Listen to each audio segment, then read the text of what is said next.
Muy buenas tardes, ¿cómo están? Bienvenidos a todos y todas que en este momento se encuentran asistiendo a este espacio virtual que vamos a tener entre 5:30 y 7 de la tarde, de la noche ya, para poder conversar, reflexionar y poder plasmar algunas propuestas y conocer qué viene aconteciendo, no solamente en nuestro país, sino también en otras latitudes de nuestro continente, respecto del género y su importancia, cuánta relevancia tiene para lo que viene a ser el proceso de selección de operadores y operadoras de justicia. Entiéndase, sobre todo, jueces, juezas.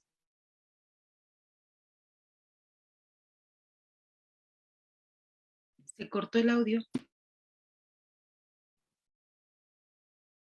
Creo que te quedaste en mute, Cruz.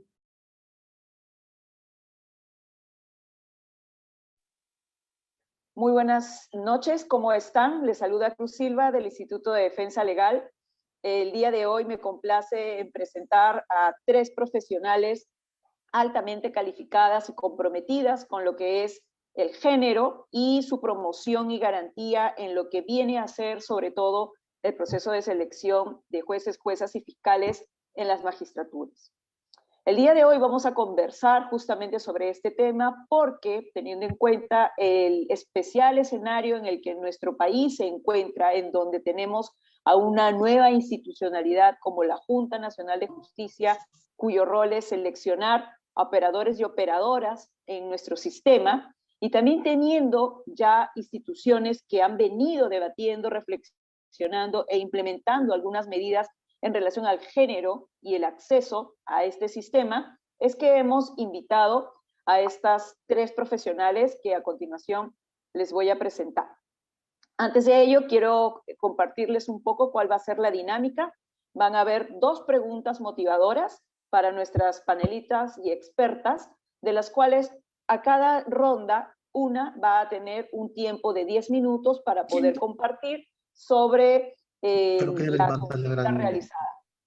Y posteriormente, de las 2 rondas, lo que va a suceder es que vamos a compartir con las preguntas que ustedes escriban, tanto en este Zoom como en las redes en las cuales se está difundiendo en vivo este evento, las preguntas, los comentarios y también las sugerencias u opiniones que ustedes tengan para nuestros panelistas en este tema.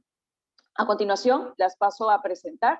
Tenemos primero a María Dolores Miño. Ella es una colega ecuatoriana e integra el Observatorio de Derechos y Justicia de nuestro país hermano Ecuador. También tenemos a la doctora Janet Yaja. Ella es secretaria técnica de la Comisión de Justicia y de Género del Poder Judicial. Y esto es muy interesante porque no necesariamente todos y todas sabemos que esta importantísima comisión existe y lo que viene realizando, eso es algo que la doctora Yaja nos va a comentar. Y también tenemos a nuestra experta e investigadora Diana Portal.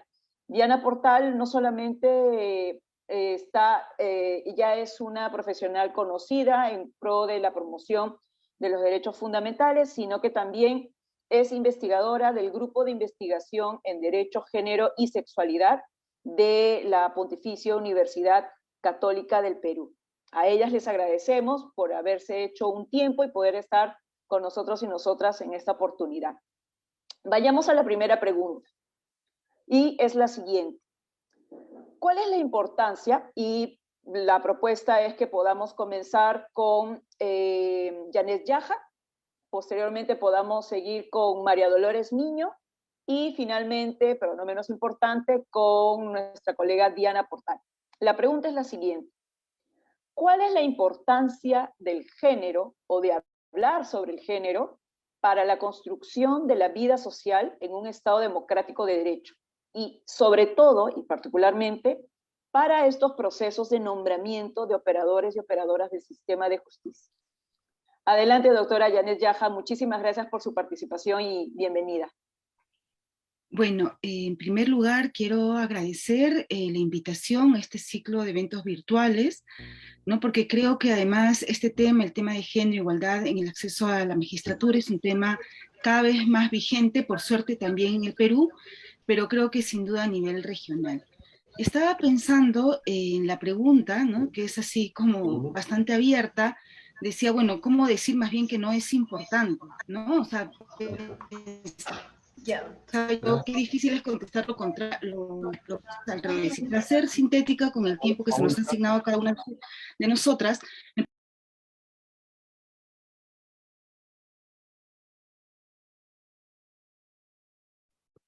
Está silenciada, Janet. ay, perdón, ya, no, entonces estaba hablando sola como 5 minutos. Disculpen. Bien, bueno, había empezado agradeciendo por la invitación a esta jornada, a estos diálogos que están habiendo en un tema que, como decía hace un momento, para mí sola aparentemente, es un tema cada vez con mayor vigencia, no solamente en la región, sino que también por el esfuerzo de diferentes instituciones, entre las cuales se encuentra IDL, pero también instituciones públicas, entre las cuales se encuentra el Poder Judicial, es también un tema de agenda nacional, género y acceso a la justicia, pero no solamente como servicio, sino también en cómo las mujeres van participando como actoras directas en este proceso.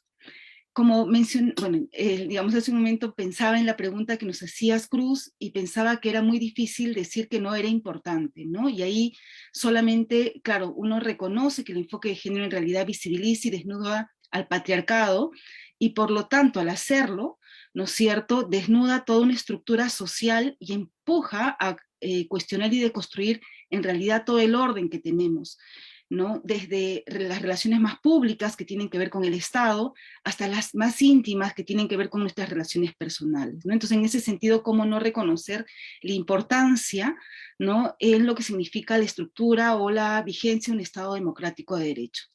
Pero creo que la pregunta, antes de entrar a la parte de acceso a la justicia o las mujeres en el sistema de justicia, sí nos lleva a la lógica de hablar de democracia paritaria, que es esta, digamos, esta definición que cada vez se impregna más, se empieza a hablar más en el país también, pero que de alguna manera cuestiona nuestra mirada más clásica de democracia, inclusive representativa, ¿no? Y se plantea como en realidad como un nuevo contrato social, ¿no? Donde en realidad lo central es la exclusión, como dice esta norma marco que se hizo hace algún tiempo por ONU Mujeres, donde de alguna manera se excluya todo lo que es la discriminación estructural, pero además donde hay una presencia equilibrada, ¿no?, entre hombres y mujeres. Y es ese el contexto en el que creo que debemos de dialogar acerca de la participación de las mujeres como operadoras del sistema de justicia.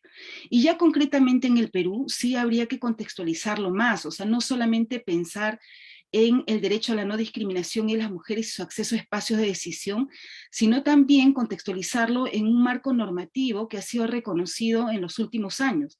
O sea, nosotros tenemos ya desde hace algunos años normas que hablan de la transversalización del enfoque de género en la gestión pública. Y obviamente al hablar de la transversalización del enfoque de género en la gestión pública, no solamente hablamos de planificación, presupuesto o el servicio que presta el Estado, ¿no? En el caso del sistema de justicia, lo que sería la administración de justicia, sino también la gestión de recursos humanos. Entonces, en estos momentos, o sea, desde el 2019 con claridad, con la Política Nacional de Igualdad de Género, el tema de la paridad o la participación de las mujeres en espacio de decisión en realidad es parte de toda una propuesta de transversalizar el género en la gestión pública, donde uno de los elementos es la participación de las mujeres, pero no es el único, sino parte por una mirada transversal de todo el Estado. Ahora, me preguntaba yo, cuando a raíz de esto ya aterrizando al tema de acceso a la justicia, evidentemente está el principio, el derecho a la igualdad y no discriminación de cada mujer de finalmente no ser discriminada en el espacio al que quiera acceder o en el que se mantiene, el principio de igualdad y no discriminación ya mirando como principio y que nos alumbra en realidad todo el proceso democrático que tenemos, y ya desde la propuesta que de alguna manera ustedes están generando a nivel regional, digamos con DPL, la ligazón entre participación de las mujeres en el sistema de justicia y lo que es el principio de independencia judicial, que creo que es una propuesta que se viene desarrollando, que claro, una la ve más claridad con más claridad en aquellos espacios en los que las juezas son perseguidas, efectivamente, pero que puede tener un impacto, digamos, en países como los nuestros. Y ya para ir cerrando, porque entiendo yo que el tiempo también se va agotando, creo que al momento de ya aterrizar, sí son diferentes niveles en los que uno tendría que ir interviniendo o reflexionando, ¿no? Porque creo que a veces cuando hablamos de participación de las mujeres en el sistema de justicia, abordamos mucho los procedimientos, o sea, el procedimiento de cómo se elige, cómo accede, cómo se mantiene, y hablamos de medidas puntuales frente al hostigamiento sexual, digamos, medidas puntuales acerca del equilibrio de la vida familiar y la vida laboral, ¿no es cierto? Si hay guarderías, si hay permisos, si hay un nivel de flexibilización o no, inclusive las acciones afirmativas.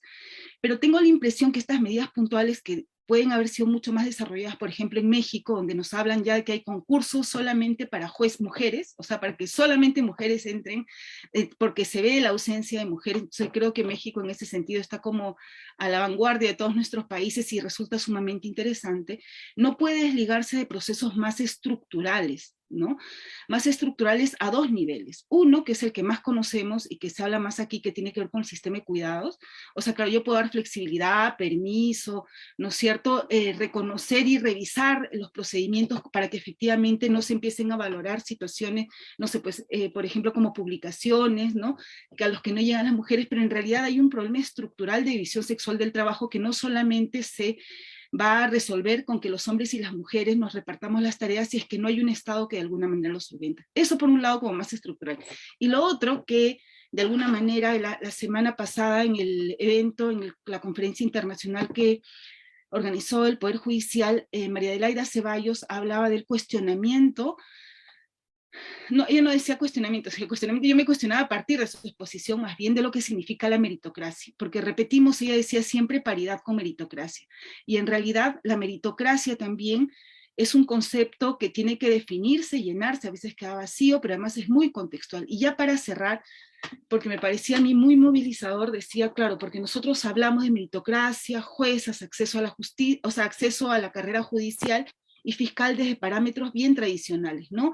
Estudios, maestrías, y que seguramente está bien, pero reflexionaba, y ahí, digamos, la experiencia de IDL, o los que tenemos algún acercamiento con justicia de paz, sabemos cómo la justicia de paz, con los desafíos que tiene mucha más legitimidad, a veces, que la justicia ordinaria. Y la justicia de paz no está llena de abogados con maestrías escritos. Entonces pensaba yo más bien desde la experiencia de la justicia de paz, desde el cuestionamiento que tenemos a la noción de meritocracia, que muchas veces en realidad es contextual y sigue replicando contenidos que son excluyentes, cómo es que existe la justicia de paz donde tiene otros parámetros, donde la meritocracia más bien es alejada, ¿no? No lo menciono para pensar que la justicia de paz iba a ser, digamos, impregnarse en todo el país y ahora esa es la forma que va a impartirse justicia, sino que sí me llama la atención en la lógica de revisar el contenido de meritocracia de cara a los procedimientos que tenemos para no hacer solamente parches, ¿no? Entonces, en síntesis, cuando uno habla de género y acceso a espacio de decisión en el sistema de justicia, creo que hay diferentes niveles, unos bien concretos, como son del procedimiento, la revisión, la norma, ¿no es cierto? Unas que pueden ser más estructurales de ese procedimiento, como pueden ser las acciones afirmativas, pero hay cuestiones más estructurales a las que hay que revisar para preguntarnos y volver a plantear de cara a una democracia paritaria. Gracias. Muchísimas gracias, doctora Yanet Yaja. La verdad que es uno de los puntos focales, ¿no? Y me permito un minuto nada más para comentarle y sumar vuestras reflexiones a las siguientes participaciones. Por ejemplo, cuando hemos hecho la difusión de este evento, que en efecto es un reto todavía a seguir alcanzando el acceso de igualdad de condiciones de hombres y mujeres al sistema de justicia en calidad de operadores y operadoras, ha habido muchísima participación en los canales virtuales, pero haciéndose diversas preguntas que yo dirigiría en 4, digamos, enunciados. Una de las primeras preguntas es, ¿para qué diferenciar por el sexo un acceso a un cargo público? ¿Por qué es que se tiene que incorporar a la temática de políticas públicas, en este caso de acceso al sistema de justicia en calidad de operadores y operadoras, lo que algunos consideran es una denominada ideología de género? y no una perspectiva de género. También otro de los enunciados que hemos identificado de algunas personas que han tenido conocimiento de este debate, de esta conversación, está relacionado, por ejemplo, a por qué supuestamente sacrificar la meritocracia, y es justamente lo que usted ha indicado en su participación. ¿Cómo es que la meritocracia no es que resulta siendo perjudicada? ¿Y por qué en todo caso se pensaría así? Y también habían algunos comentarios sobre, por ejemplo, si no es que la denominada perspectiva de género perjudicaría a algunas mujeres y no promovería condiciones de igualdad. Entonces, estos enunciados nos parecen relevantes en el sentido de que identificarían todavía el reto de la conversación, la difusión de por qué es importante el género desde la perspectiva de los ciudadanos y las ciudadanas de a pie, que acuden justamente al sistema de justicia. No sé, doctora Yaja, si usted quiere hacer un breve comentario al respecto y posteriormente pasamos con la doctora María Dolores Niño. Si es que puedo, o sea, digamos, creo que lo que ha señalado es muy importante. Tengo la impresión que, solamente para cerrar, porque sí es importante aquí el diálogo más bien entre María Dolores, Diana y yo, sí solamente secundar esta idea de contextualizar también, no solamente la definición de meritocracia, de la que ya hemos abordado, sino también cómo en este momento empieza a cuestionarse el enfoque de género, y cómo es que en realidad estamos en un contexto adverso, ¿no? El cual, si bien es cierto que hay instituciones como el Poder Judicial, donde efectivamente estamos en un momento en el cual, digamos, hay un trabajo y un posicionamiento político a favor de esto, eso no necesariamente pasa en los demás, digamos, en las demás instancias o espacios en los que participamos, y todo eso sí tiene un nivel de repercusión en realidad en el día a día del Estado, en el día a día de la sociedad y en el día a día en general del destino que tenemos las mujeres en este país, ¿no? Gracias. Muchísimas gracias, doctora Yaja. A continuación, María Dolores Niño, como les había recordado, ella es directora del Observatorio de Derechos y Justicia de Ecuador. María Dolores, muchísimas gracias por estar presente y bienvenida. Muchísimas gracias, Cruz, por la introducción y también por la gentil invitación. Agradecer a IDL también por generar estos espacios de diálogo tan importantes. Saludar también a la distancia a mis queridas colegas Janet y Diana, y siempre es un gusto para mí compartir espacios con mujeres de la trayectoria de ustedes. Bueno, ¿por qué hablar de género en la conformación de altas cortes?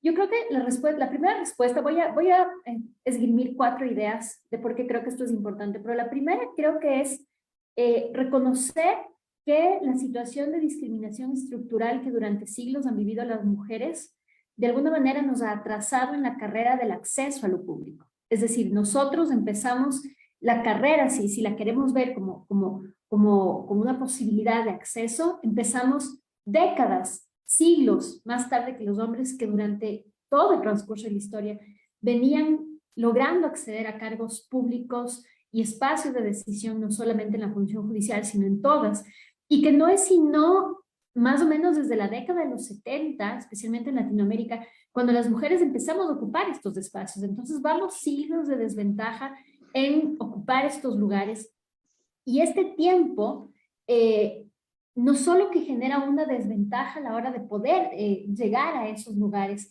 sino que también ha ido, si ustedes quieren, fomentando o fortaleciendo estas ideas alrededor de la supuesta incapacidad de las mujeres para asumir este tipo de cargos. Es decir, las mujeres hasta hace poquito éramos vistas solamente como dentro de la sociedad quienes ejercíamos los roles de cuidado y crianza y nada más. Y estos estereotipos siguen todavía muy arraigados en nuestra sociedad. Quienes estudiamos Derecho durante la década de los 2000, al menos acá en Ecuador, todavía teníamos profesores hombres que nos decían: ustedes qué hacen aquí, ustedes están aquí para buscar marido, ustedes váyanse a su casa a cocinar. Es decir, vamos siglos de desventaja en el acceso y en la participación, y esos siglos de desventaja que han impedido que mujeres altamente capaces puedan ejercer estos cargos no se subsana de la noche a la mañana, ni siquiera con la adopción de normas constitucionales y legales, como es en el caso del Ecuador, porque desafortunadamente esta cultura de exclusión de las mujeres del espacio público está arraigado en la sociedad. Entonces va a tomar más tiempo y va a tomar más que una ley para desmontarlo. Y por ejemplo, para ponerles un ejemplo, Ecuador es un país que constitucional y legalmente ha hecho grandes esfuerzos por reconocer la paridad, la participación y acceso de las mujeres a cargos de alta magistratura. Nuestra Constitución establece normas que exigen un acceso igualitario a los concursos. A mi gusto es un poco retórico porque no hay más mecanismos, si quieren, o formas de asegurarnos de que esta paridad se cumpla, pero al menos constitucionalmente hay la obligación y eso es bueno. Sin embargo, vemos que hoy por hoy la Corte Nacional de Justicia, compuesta por 21 jueces, tiene solamente 5 juezas mujeres. Entonces, ahí la pregunta que nos tenemos que hacer es, ok, estamos logrando hacer modificaciones de carácter legislativo y constitucional que son importantes y hay que reconocerlos, pero ni aún así logramos alcanzar una paridad en altas cortes. ¿Qué nos dice esto? Que todavía es un tema pendiente y que todavía lo tenemos que seguir trabajando. El segundo punto importante de por qué creo que es importante hablar de género dentro, la participación, igualitaria de las mujeres en el ámbito de las altas cortes y el sistema de justicia en general, es favorecer el concepto de democracia en su dimensión sustancial. Esto ya se ha hablado durante muchos años. La democracia hoy por hoy ya no puede ser concebida solamente como este ejercicio de cada 4 años o periódicamente irnos a votar a las urnas y elegir representantes de elección popular, sino que la democracia tiene que ser algo que se vive el día a día.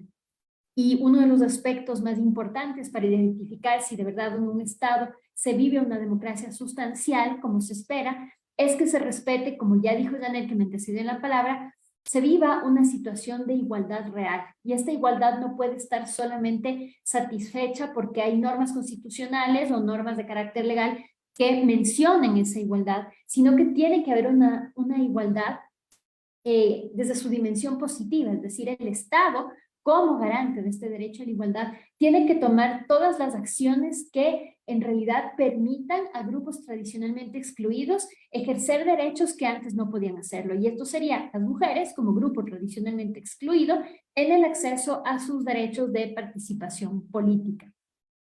Y en este sentido, como ejercicio del derecho de participación política, la posibilidad de las mujeres de acceder a estos cargos altos en cortes y en altos tribunales no puede ser nuevamente un tema de solo retórica, y esta es la preocupación especial que yo tengo en el caso de Ecuador, porque si analizáramos solamente las normas que nosotros tenemos, diríamos estamos muy avanzados, y ciertamente hay que ser justo, en los últimos 15 años ha aumentado la cantidad de mujeres que integran la función judicial.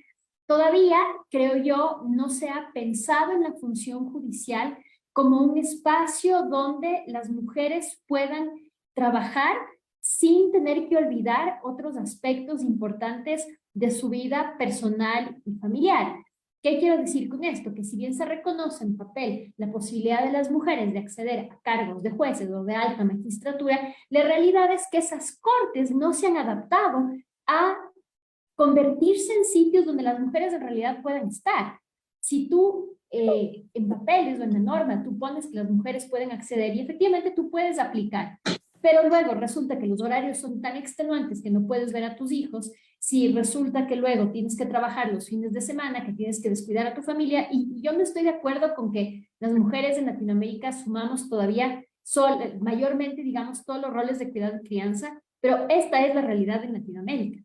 Y una función judicial que se construye sin observar esta realidad, que la tenemos que combatir ciertamente, lo que está haciendo es crear una igualdad falsa que en realidad se vuelve disuasiva para las mujeres. Muchas mujeres deciden no continuar la carrera judicial porque se vuelve absolutamente incompatible con otras responsabilidades derivadas especialmente de cuidado y crianza.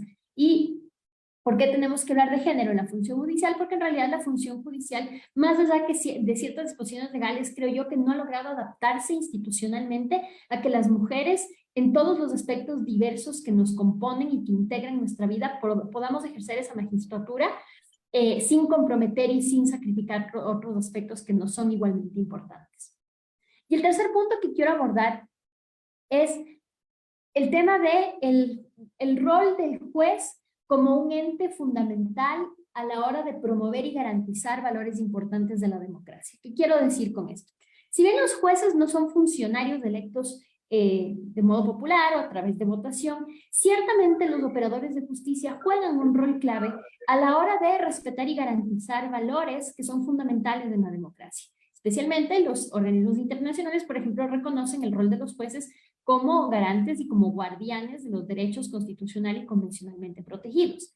Y en ese sentido, el rol del juez tiene que por lo menos ser sensible a diferentes realidades que atraviesan a diferentes sectores de la población. Es así que unas cortes, altas cortes, compuestas mayormente por hombres, y en Latinoamérica además hombres que pertenecen usualmente a grupos de raza mestizos o blancos, que tienen ciertas edades y no otras, y que además dejan de ser representativos de otros grupos raciales y étnicos de la población, no podrían, o les sería muy difícil, o sería muy extraño, que tengan esta capacidad de entender en realidad las realidades y la vida de otros ciudadanos, especialmente aquellos que están tradicionalmente excluidos.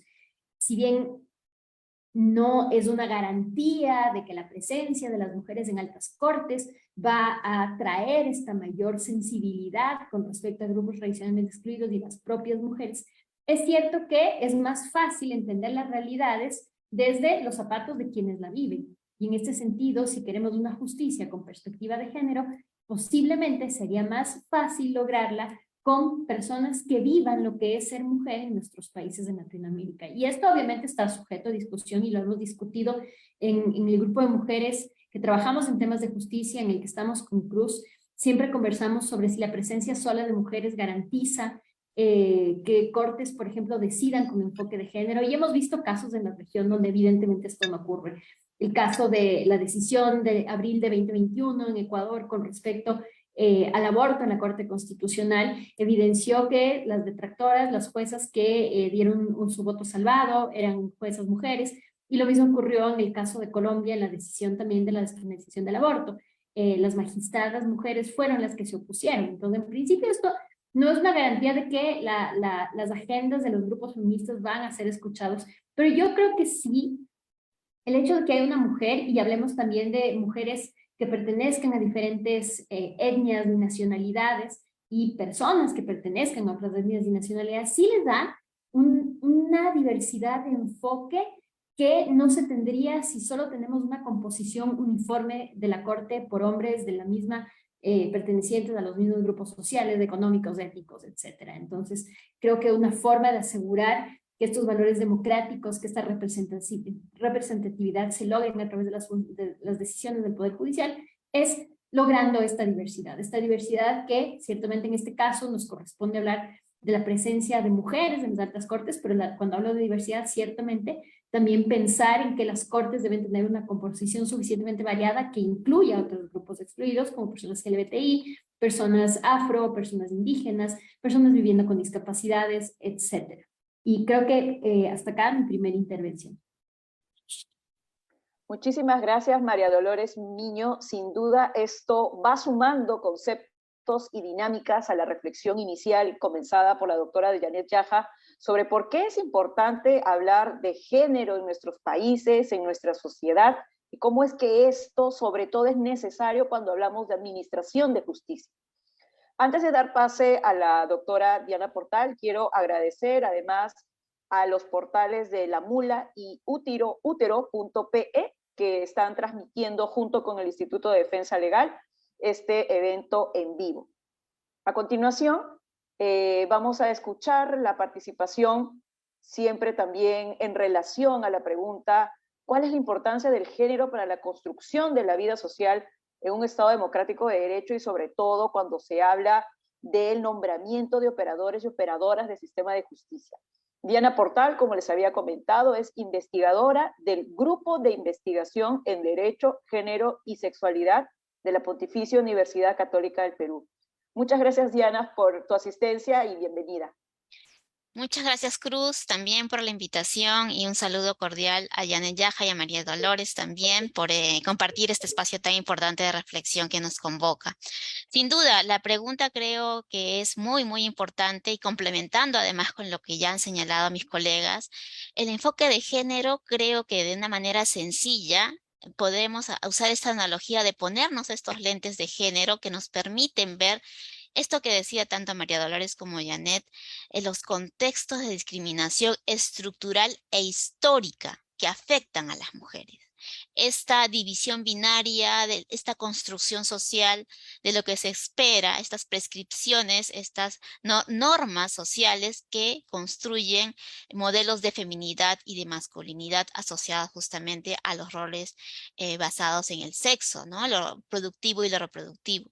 Y en ese sentido, algunos datos importantes que evidencian cómo estos lentes de género, este enfoque de género nos ayuda a analizar el contexto, el acceso, la efectividad de los derechos de las mujeres y también, en este caso, la presencia de las mujeres en espacios de toma de decisión política, pero también en ámbitos tan importantes como el del sistema de administración de justicia, permiten ver que a lo largo de la historia peruana, las mujeres ciertamente llegan tarde también al ejercicio y reconocimiento de derechos.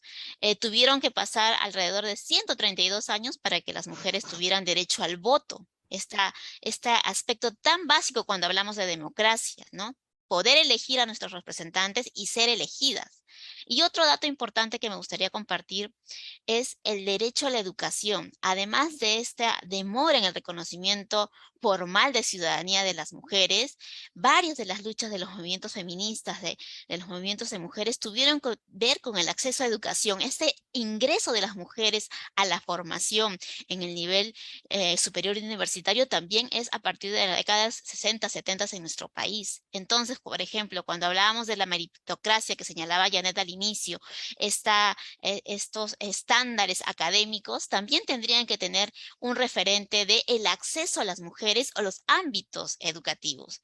Hay estudios también por ejemplo, de la Universidad Católica, del ingreso de las abogadas a las facultades de Derecho y también, por supuesto, la presencia de docentes en las facultades de Derecho, en esta universidad y en otras, ¿no? Cuando hablamos de este referente de la evaluación académica, por ejemplo, de cara a la selección de magistradas, magistrados, también vamos viendo allí, de un lado, esta dificultad, digamos, que tiene que ver justamente con el acceso y el reconocimiento de derechos, pero también con el nivel de presencia de las mujeres en estos ámbitos académicos y por supuesto también en el ámbito de justicia. Entonces creo que un primer aspecto importante referido a la pregunta es cómo a partir de los lentes de géneros podemos ver el contexto de discriminación estructural e histórico en el que estamos insertas las mujeres a nivel mundial, latinoamericana y por supuesto a nivel de Perú también, ¿no? Y ese es un dato importante para justamente evaluar la aplicación de este enfoque de género a un Estado constitucional de derecho que además lo incorpora como parte de principios muy, muy reconocidos en el ámbito de los derechos humanos, de los derechos fundamentales, que tiene que ver con el principio de igualdad y no discriminación en nuestro país. Entonces creo que eso es un aspecto importante a tener en cuenta como contexto de por qué las mujeres demoran y están donde están representadas en este espacio tan importante del sistema de administración de justicia, ¿no? Entonces creo que ese es un aspecto importante. Y también me parece complementario hablar de esta temática del enfoque de género aplicado no solamente a promover la mayor presencia de mujeres en espacios de decisión, en este caso en el sistema de administración de justicia, sino de hablar de políticas integrales, porque no basta con que se hable de una presencia equilibrada o paritaria de jueces y juezas en el ámbito del sistema de administración de justicia, sino también de ver el contexto en los sistemas del Ministerio Público, el Poder Judicial, de cara a, por un lado, la evaluación también de estos cargos, pero también de otras medidas importantes que acompañan a esta promoción, ¿no? De la presencia de mayores fiscales, de juezas. Y en ese sentido, como también se ha señalado, la Política Nacional de Igualdad de Género apunta a esta desigualdad estructural y a la necesidad de que el Estado, en todos sus niveles, adopte medidas concretas para facilitar y generar el acceso de las mujeres a estos ámbitos de decisión. Por supuesto, por ello es importante también visibilizar esta asociación de las mujeres al ámbito privado, en el sentido de la responsabilidad que tienen, por ejemplo, con el cuidado, ¿no? Ya tenemos allí un dato objetivo del año 2010 en nuestro país que tendría que actualizarse, de que no importa la formación profesional, no importa la ubicación de las mujeres, sino que también estructuralmente son las que más se dedican al ámbito del cuidado y cómo afecta esto al desarrollo profesional. Yo tuve la oportunidad de compartir con Janet un estudio más o menos del año de hace bastantes años, del 2006-2007 me parece, donde se hizo un análisis de entrevistas a juezas y jueces en ese momento y donde se detectaba que justamente las labores de cuidado que tenían las juezas era un obstáculo para seguir desarrollándose profesionalmente, para optar por incluso postular a mayores cargos de responsabilidad. Y también un dato importante de aquella investigación fue que generalmente quienes ocupaban altos cargos de decisión en estos ámbitos del sistema de administración de justicia no tenían carga familiar. Entonces, al igual que en el sistema de administración de justicia, de manera general diríamos, este aspecto de las labores de cuidado es muy importante a tener en cuenta. Al igual que otras medidas, ¿no? También, por ejemplo, el tema de la meritocracia, ¿no? La meritocracia a nivel de la evaluación que se tiene. No solamente en cuanto a la formación académica, sino también, como señalaba Janet, el tema relacionado a la experiencia de juezas que pueda ser considerada en esta evaluación. Y en ese sentido, la calidad de las resoluciones judiciales. Hemos visto sendos casos lamentables en donde la aplicación de estereotipos de género, por ejemplo, van dando cuenta de muchas veces incluso casos que llegan a la impunidad o donde no se evalúa adecuadamente los casos con una perspectiva de género. Como decía María Dolores, ¿no? No solamente la aplicación del enfoque de género en garantizar el mayor acceso y la presencia equilibrada de jueces y juezas en estos sistemas de justicia, sino también en una justicia con enfoque de género. Por ello es tan importante facilitar, evaluar los mecanismos para que desde este enfoque se incorpore estas experiencias a la evaluación, promoción y nombramiento de juezas en el sistema de administración de justicia. Muchísimas gracias, Diana. Esta primera ronda, como ustedes pueden ver, estimados, estimadas participantes, ha sido relevante para poder visibilizar cuál es el gran reto que tenemos de por medio cuando hablamos de condiciones de igualdad, pero más allá de ello, una estructuralidad de situaciones fácticas a todo nivel, en donde se necesita, de los cuales se necesita partir la reflexión. Diana Portal ha hecho mención, por ejemplo, a esta evaluación respecto de entrevistas a candidatos y candidatas al sistema de justicia, que dicho sea de paso tampoco no es tan lejano.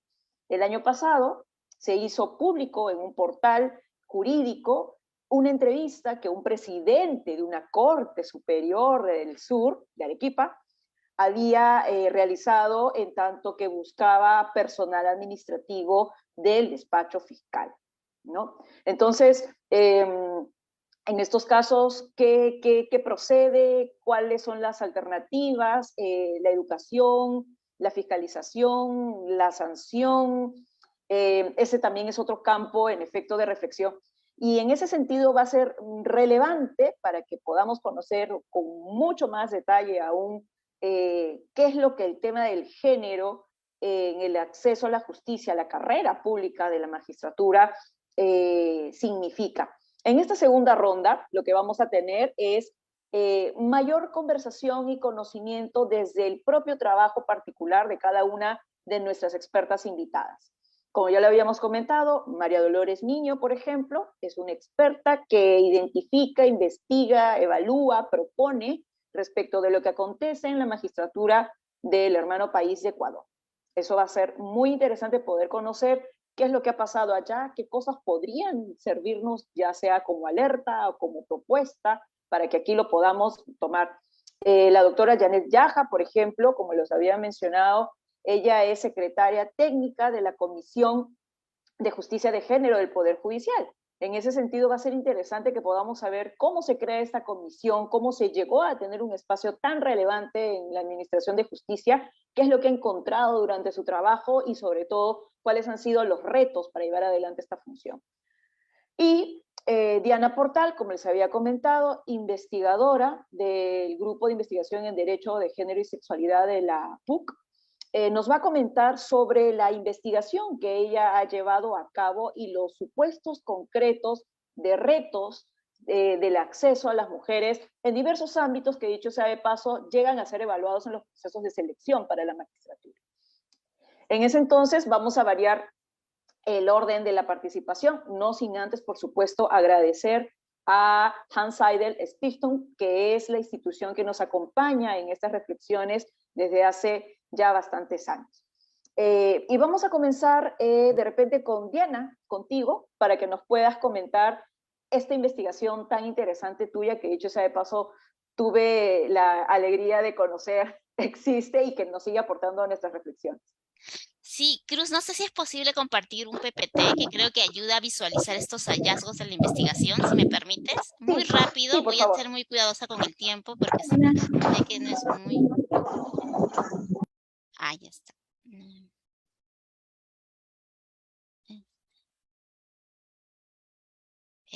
¿Me dicen si se puede ver?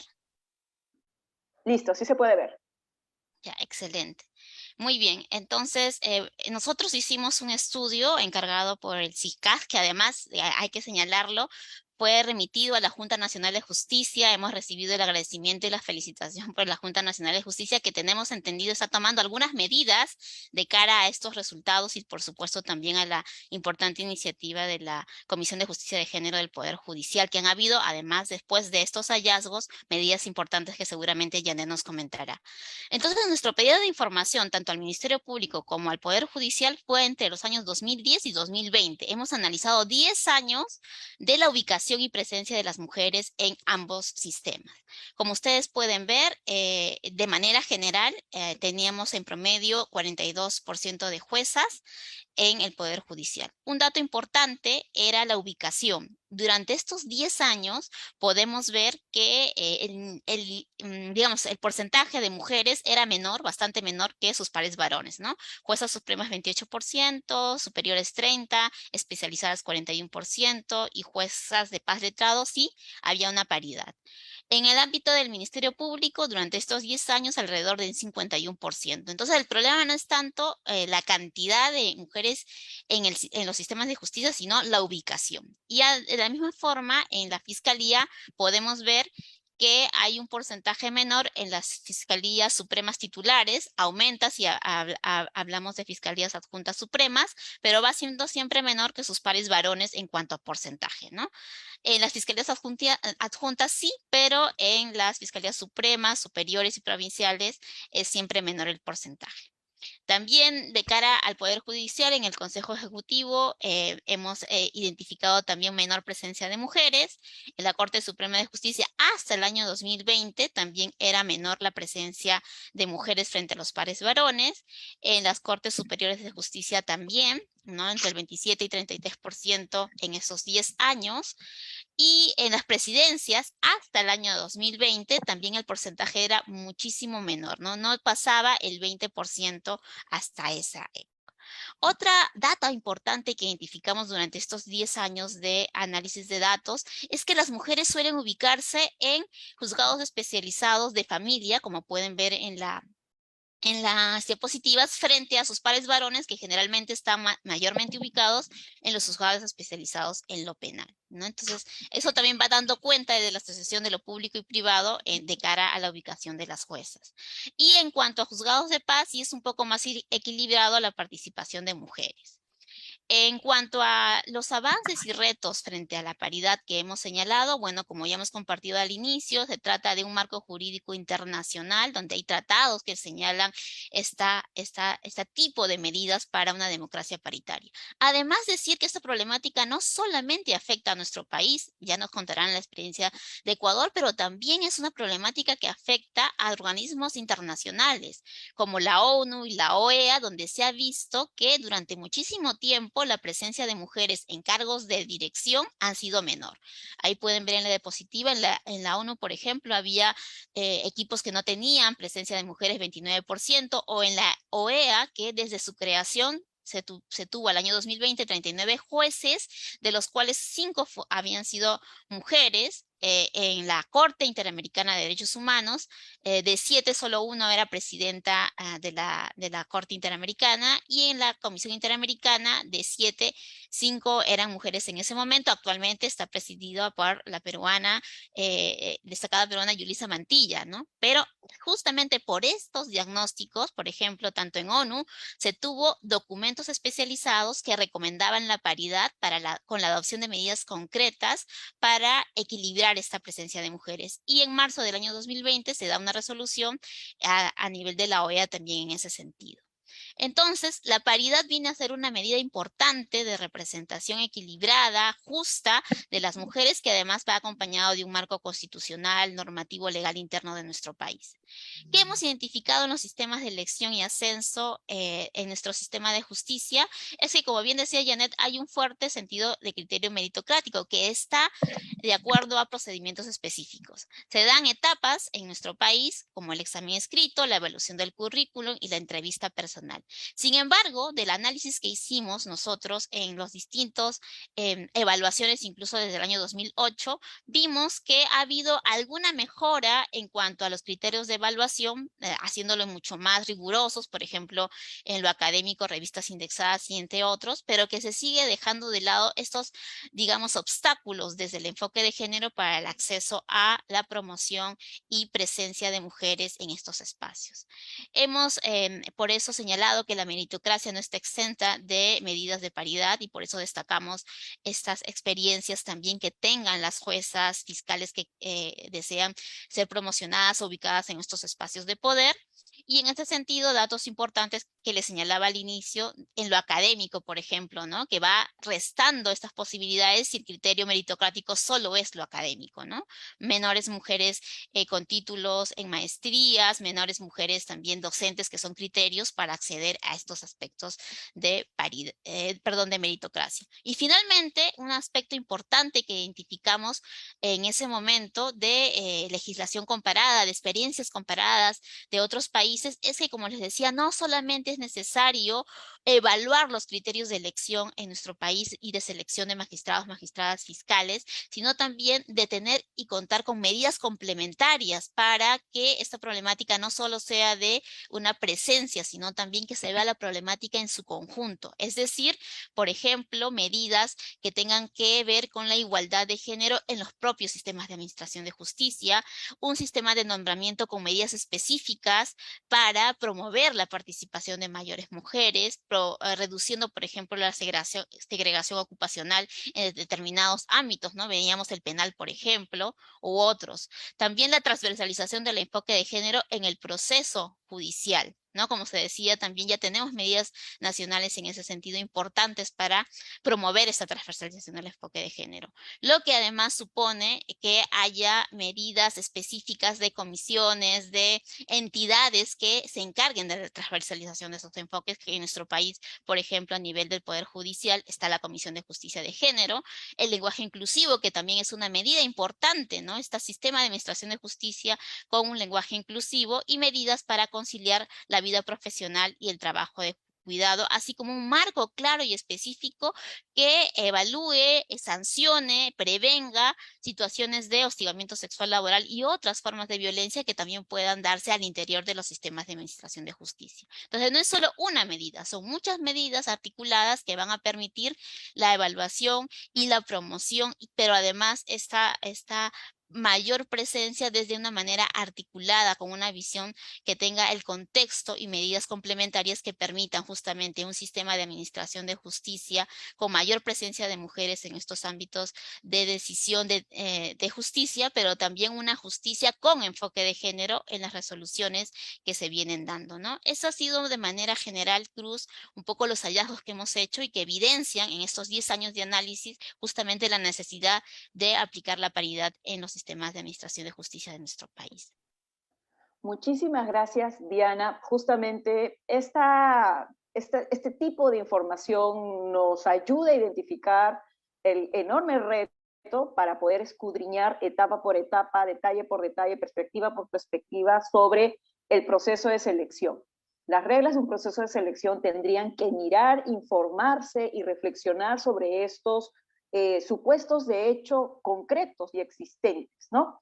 Y yo me imagino, por ejemplo, que muy diferente debe ser también a nivel territorial, de repente también desde diversas perspectivas, incluso, por ejemplo, intercultural, ¿no? Y antes de pasar a la participación de la doctora Janet Yaja, quería consultarte qué tipo de data tú consideras relevante comenzar a construir para justamente tener una primera mirada de lo que tenemos al frente cuando de acceso con igualdad se trata para la magistratura. Sí, es muy importante, por ejemplo, de manera referencial, tener esta data estadística de número de mujeres docentes en universidades, en facultades de Derecho, ¿no? Eso, por ejemplo, fue un dato que solo tuvimos en algunas de las universidades que analizamos. Otra data importante también a nivel de SUNEDU, por ejemplo, es el número de profesionales del derecho que, si bien hacen estudios de maestría, que terminan y concluyen con los títulos de maestría, ¿no? Como una data objetiva que permite evaluar cuántas mujeres tienen acceso a estas posibilidades. Y de cara al Poder Judicial, y aprovechando que está Janet acá, una data interesante que quisimos conseguir en su momento era, por ejemplo, si era factible ver el número de mujeres que piden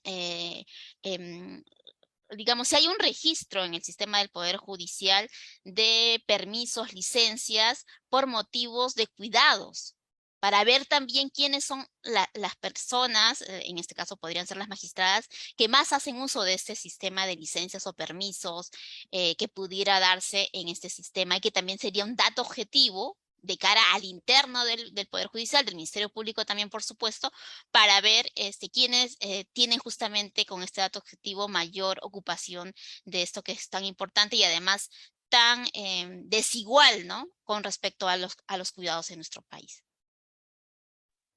Muchísimas gracias, Diana, por esta información. Yo solamente ya para pasar con la doctora Yaja, recuerdo que hubo una, si es que no me equivoco, una demanda de amparo que llegó al Tribunal Constitucional de una magistrada que justamente reclamó, ¿no?, que había solicitado licencia para poder lactar a su bebé y que esto se le cruzaba justamente con los horarios y la dinámica tan sacrificada, dicho sea de paso, de nuestros operadores y operadoras de justicia, por ejemplo, en el momento de la implementación del nuevo Código Procesal Penal, ¿no? Y fue bastante interesante porque fue un vía crucis que tuvo la operadora para poder llegar hasta el Tribunal Constitucional, e incluso me parece que le habían sancionado administrativamente, ¿no?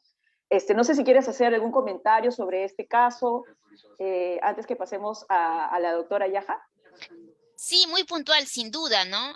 Definitivamente, esta es solo un ejemplo de la carga adicional a la que tienen las mujeres profesionales en el sistema de administración de justicia, que como han dicho, ¿no? Es estructural, no solamente afecta a las mujeres que tienen como principal labor de trabajo justamente el cuidado, sino también a las profesionales que están en el ámbito público, que están en el sistema de administración de justicia y que tienen que hacerse cargo ya sea de la coordinación, organización o finalmente labores como las que ha señalado en este caso emblemático también, ¿no? Y por ello es tan importante los lentes de género para evaluar de manera estructural también las dificultades que enfrentan para el acceso, ascenso, renovación, etcétera, que pueda permitir mayor presencia de mujeres en ámbitos de decisión de los sistemas de administración de justicia también.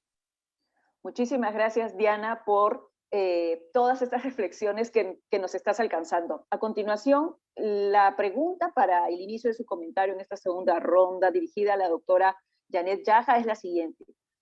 ¿Cómo es que se creó la Comisión de Justicia de Género, un espacio muy interesante en una institución del sistema de justicia? ¿Y cuáles son los retos que usted ha encontrado en el desarrollo de esta comisión? ¿Y cuál es el trabajo que vienen realizando? Muchas gracias. Yo voy a usar también el PPT, pero quiero jalar el caso que mencionas porque creo que es un desafío en general para no solamente el Poder Judicial, sino en realidad para el Estado, o sea, que incluye el tema de sociedad civil también. Creo que existe una tensión muy fuerte en términos de la expectativa del servicio a la ciudadanía con la dinámica interna, ¿no? Entonces, por ejemplo, voy a pasar a relatar dentro de un ratito, nosotros hemos hecho este año, desde el año pasado, ya con apoyo de la cooperación canadiense, un estudio con entrevistas a juezas sobre discriminación y acceso a altas cortes o a cargos de decisión en el Poder Judicial.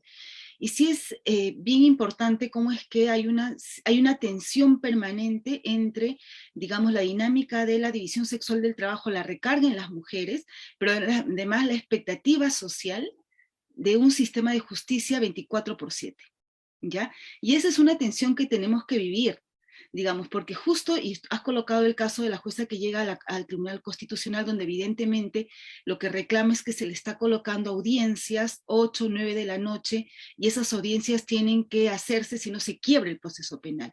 Entonces, lo estoy colocando como desafío porque me parece importante que eso, digamos, va más allá de una decisión puntual de darle permiso o no para la hora de lactancia, que es evidentemente su derecho y es lo que debemos de apuntar, sino que cómo miramos en realidad la estructura del Estado con los recursos necesarios como para cubrir, ¿no es cierto?, con recursos, con presupuesto, todo este bagaje. Hay un ejemplo que una jueza ponía y decía, en la sala que yo estaba, tuve un problema con mi hijita, y estaba ahí en la sala, entonces yo le pedí al juez, al presidente de la sala, llegar un poco más tarde porque tenía que hacer algo con su hijo y era algo de emergencia, ¿no? Y el presidente no me comprendió. Entonces yo llegué tarde y el presidente le dijo a la usuaria, bueno, ahora sí comenzaremos porque no hemos comenzado antes, justamente porque la jueza no podía llegar porque tenía problemas. O sea, definitivamente lo hizo de mala manera, ¿no? Por eso es que ella lo siente además como una falta de apoyo. Pero ese dato es bien interesante, interesante no, sino que nos tiene que llamar a la reflexión también de los desafíos que significan mantener un servicio donde tienes que garantizar derechos, pero además donde existe una alta demanda social, y en los casos de violencia, creo que lo viven los centros de emergencia mujer, las fiscalías, ¿no? Donde ahí quienes hemos trabajado un poco capacitando y viendo cultura organizacional también, se debaten los mismos operadores y operadoras en términos de que mi horario va hasta acá, pero igual si la víctima llega a 5 y 5, si es que yo no atiendo puede estar generando una situación más compleja. Entonces, claro, eso pasa por revisar en realmente todo el sistema como para asignar los recursos para que se puedan cubrir sin afectar ninguno de los servicios, ¿no? Entonces, eso me parece que va más allá de solamente señalar que den permiso o no, sino a mirar todo el servicio de una manera distinta. Por eso es que mencionaba hace un momento el tema del sistema de cuidado como un sistema general, o sea, donde todo el Estado esté comprometido, ¿no? Y bueno, yo voy a tomar un poco la iniciativa de Diana, pero voy a hacerlo muy rápidamente porque lo que se me ha pedido es un poco mirar lo de la Comisión de Justicia de Género, ¿no? Solamente ahí, creo que sí se puede ver, ¿sí, no? ¿Me confirman, por favor? Sí, lo podemos ver. Lo que no puedo hacer yo es bajarlo, no sé por qué no lo puedo bajar. Ah, ya. La Comisión de Justicia de Género se crea en un contexto bien particular. O sea, si bien venía siendo demandada por organizaciones de sociedad civil, habiendo iniciativas dentro del mismo Poder Judicial de juezas comprometidas con la igualdad de género de hace, digamos, bastante tiempo, ya se da en un contexto social particular que tiene que ver con la marcha Ni Una Menos. Se crea 2 meses antes, pero ya en el contexto de una alta demanda social por una justicia con enfoque de género, pues no olvidemos que el 2016 fue una fecha en la que hubo una movilización social, no solamente por la marcha, en general, digamos, una movilización justo por 2 casos que involucraban al sistema de justicia. Entonces hay una primera reacción que asocia, ¿no?, género, enfoque de género a violencia, que es algo que más bien tenemos que superar en este momento, porque sí es importante señalar que el enfoque de género, la transversalización de género, no se reduce al abordaje de la violencia, pero esa es su motivación, y claro, se establece que tiene que ser el enfoque de género una política del Poder Judicial. Y nosotros tenemos 2 ejes de intervención. Evidentemente uno vinculado al servicio, que tiene que ver qué es lo que más se conoce en realidad de cómo incorporar el enfoque de género en el servicio, justamente para que no haya resoluciones estereotipadas, ¿no es cierto? Y efectivamente, bueno, ahí voy a un poco mencionar qué está haciendo, pero también todo lo que tiene que ver con gestión interna, ¿no es cierto? O sea, nosotros somos comunicación pública, tenemos que transversalizar el enfoque de género, como decía hace un momento, en cultura institucional, incluso en recursos humanos. En ese contexto, digamos, nosotros pertenecemos a la Corte Suprema, pero existen comisiones distritales en cada distrito judicial, que son 35 a nivel nacional. Ahora, nosotros tenemos como estrategias de intervención, efectivamente promovemos normas, fortalecemos capacidades, hacemos sensibilización, generamos evidencia, que voy a aterrizar un poquito más, y promovemos buenas prácticas, ¿no? Son diversas las normas que se han aprobado, creo que es un pendiente ver cómo se implementan o cómo, digamos, sí, finalmente cómo se vienen implementando, que creo que es un desafío, pero nosotros tenemos normas de gestión pública sobre el enfoque de género en recursos humanos, lenguaje inclusivo, en todo lo que es planificación, todo lo que es comunicación, inclusive una metodología para capacitar con enfoque de género, y además en el servicio sí muy centrado en violencia, y claro, el salto que tenemos pendiente es trascender al tema de violencia y a todos los otros ejes. La Comisión de Justicia de Género ha propuesto un protocolo para juzgar con enfoque de género que está en manos en este momento del Consejo Ejecutivo del Poder Judicial. Nosotros debemos ser uno de los pocos poderes judiciales que tienen comisiones de género que no tienen protocolo. Entonces, claro, tenemos la necesidad de ponernos al día porque además es un instrumento importante. Y evidentemente hacemos capacitaciones internas.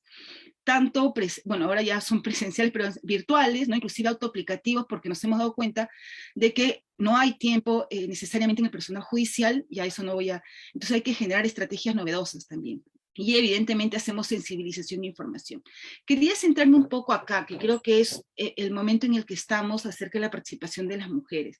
Nosotros estamos haciendo herramientas de autodiagnóstico sobre planificación y presupuesto y vinculado al tema de gestión institucional, ¿no? Eso está caminando, pero además hemos impulsado 2 encuestas virtuales sobre igualdad de género, una el año 2021, digamos que era una primera encuesta bastante inicial, cuyos hallazgos evidenciaban fundamentalmente una preocupación, digamos, importante por el tema de hostigamiento sexual, una preocupación también por el tema de la división sexual del trabajo y la falta de conciliación entre la vida familiar y laboral, fundamentalmente de las mujeres. Es evidente cuando uno lee la encuesta y sus resultados cómo es que las mujeres son más sensibles que los hombres respecto a esta problemática, ¿no? Pero lo que nos llamó la atención es que más bien había casi un consenso de pensar que en el Poder Judicial de alguna manera sí se promovía la participación de las mujeres.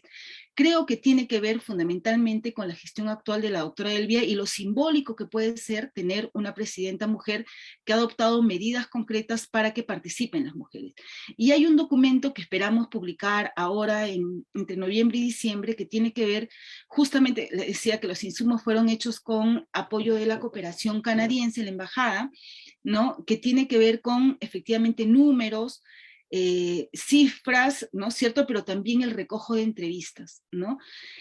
Sobre esto de aquí, sobre el tema de este documento, sí, o sea, resaltar el tema de que lo que se encuentra en el Poder Judicial es más o menos lo que encuentran en realidad los diagnósticos que se han identificado, por ejemplo, en Chile, ¿no es cierto?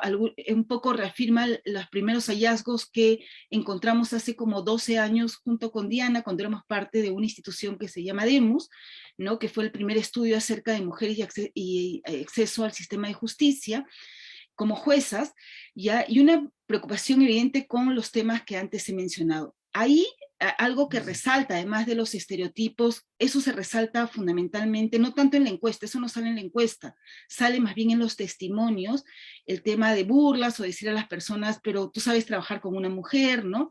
Pero hay un elemento muy importante que, digamos, el tema de la división sexual del trabajo y la recarga, ¿no es cierto?, que es la que hace que estén en diferentes condiciones, mujeres y hombres, en la carrera judicial, es, digamos, lo que más llama la atención y lo que más se reitera. Evidentemente hay juezas que consideran que no existe discriminación y más bien atañen al tema del logro propio, ¿no? Porque, digamos, no todas las mujeres se sienten de la misma manera y eso, más bien, encontrarlo resulta interesante o importante o valida la misma investigación, ¿ya? Pero quienes lo han reconocido, o sea, digamos, ponen mucho peso en la parte de la recarga familiar para el tema del transcurrir de su carrera judicial, ¿no? Entonces el tema de la autoexclusión también es algo que que aparece, ¿no? Que aparece, digamos, como un elemento que tiene que ver con los condicionamientos que se van dando.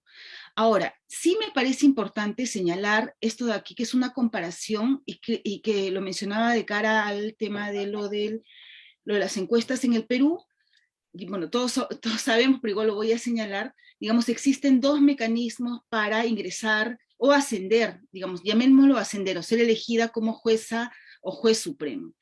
Evidentemente, el canal regular, ¿no es cierto?, es el de la Junta Nacional de Justicia, que además durante muchos años ha estado sin funcionar justamente por la crisis que vivió el Consejo Nacional de Magistratura del 2018, y, digamos, las primeras elecciones de los jueces y juezas supremos han sido hace pocos meses, ¿no? Donde se han elegido 4 o 5 jueces y juezas con el último que se ha integrado, ¿no? Y donde además la mayoría son varones, ¿no? Y donde, digamos, ahí podemos empezar a revisar también el transcurso de ese concurso, como ya bien se ha señalado públicamente de las cosas buenas y también los desafíos que se están presentando.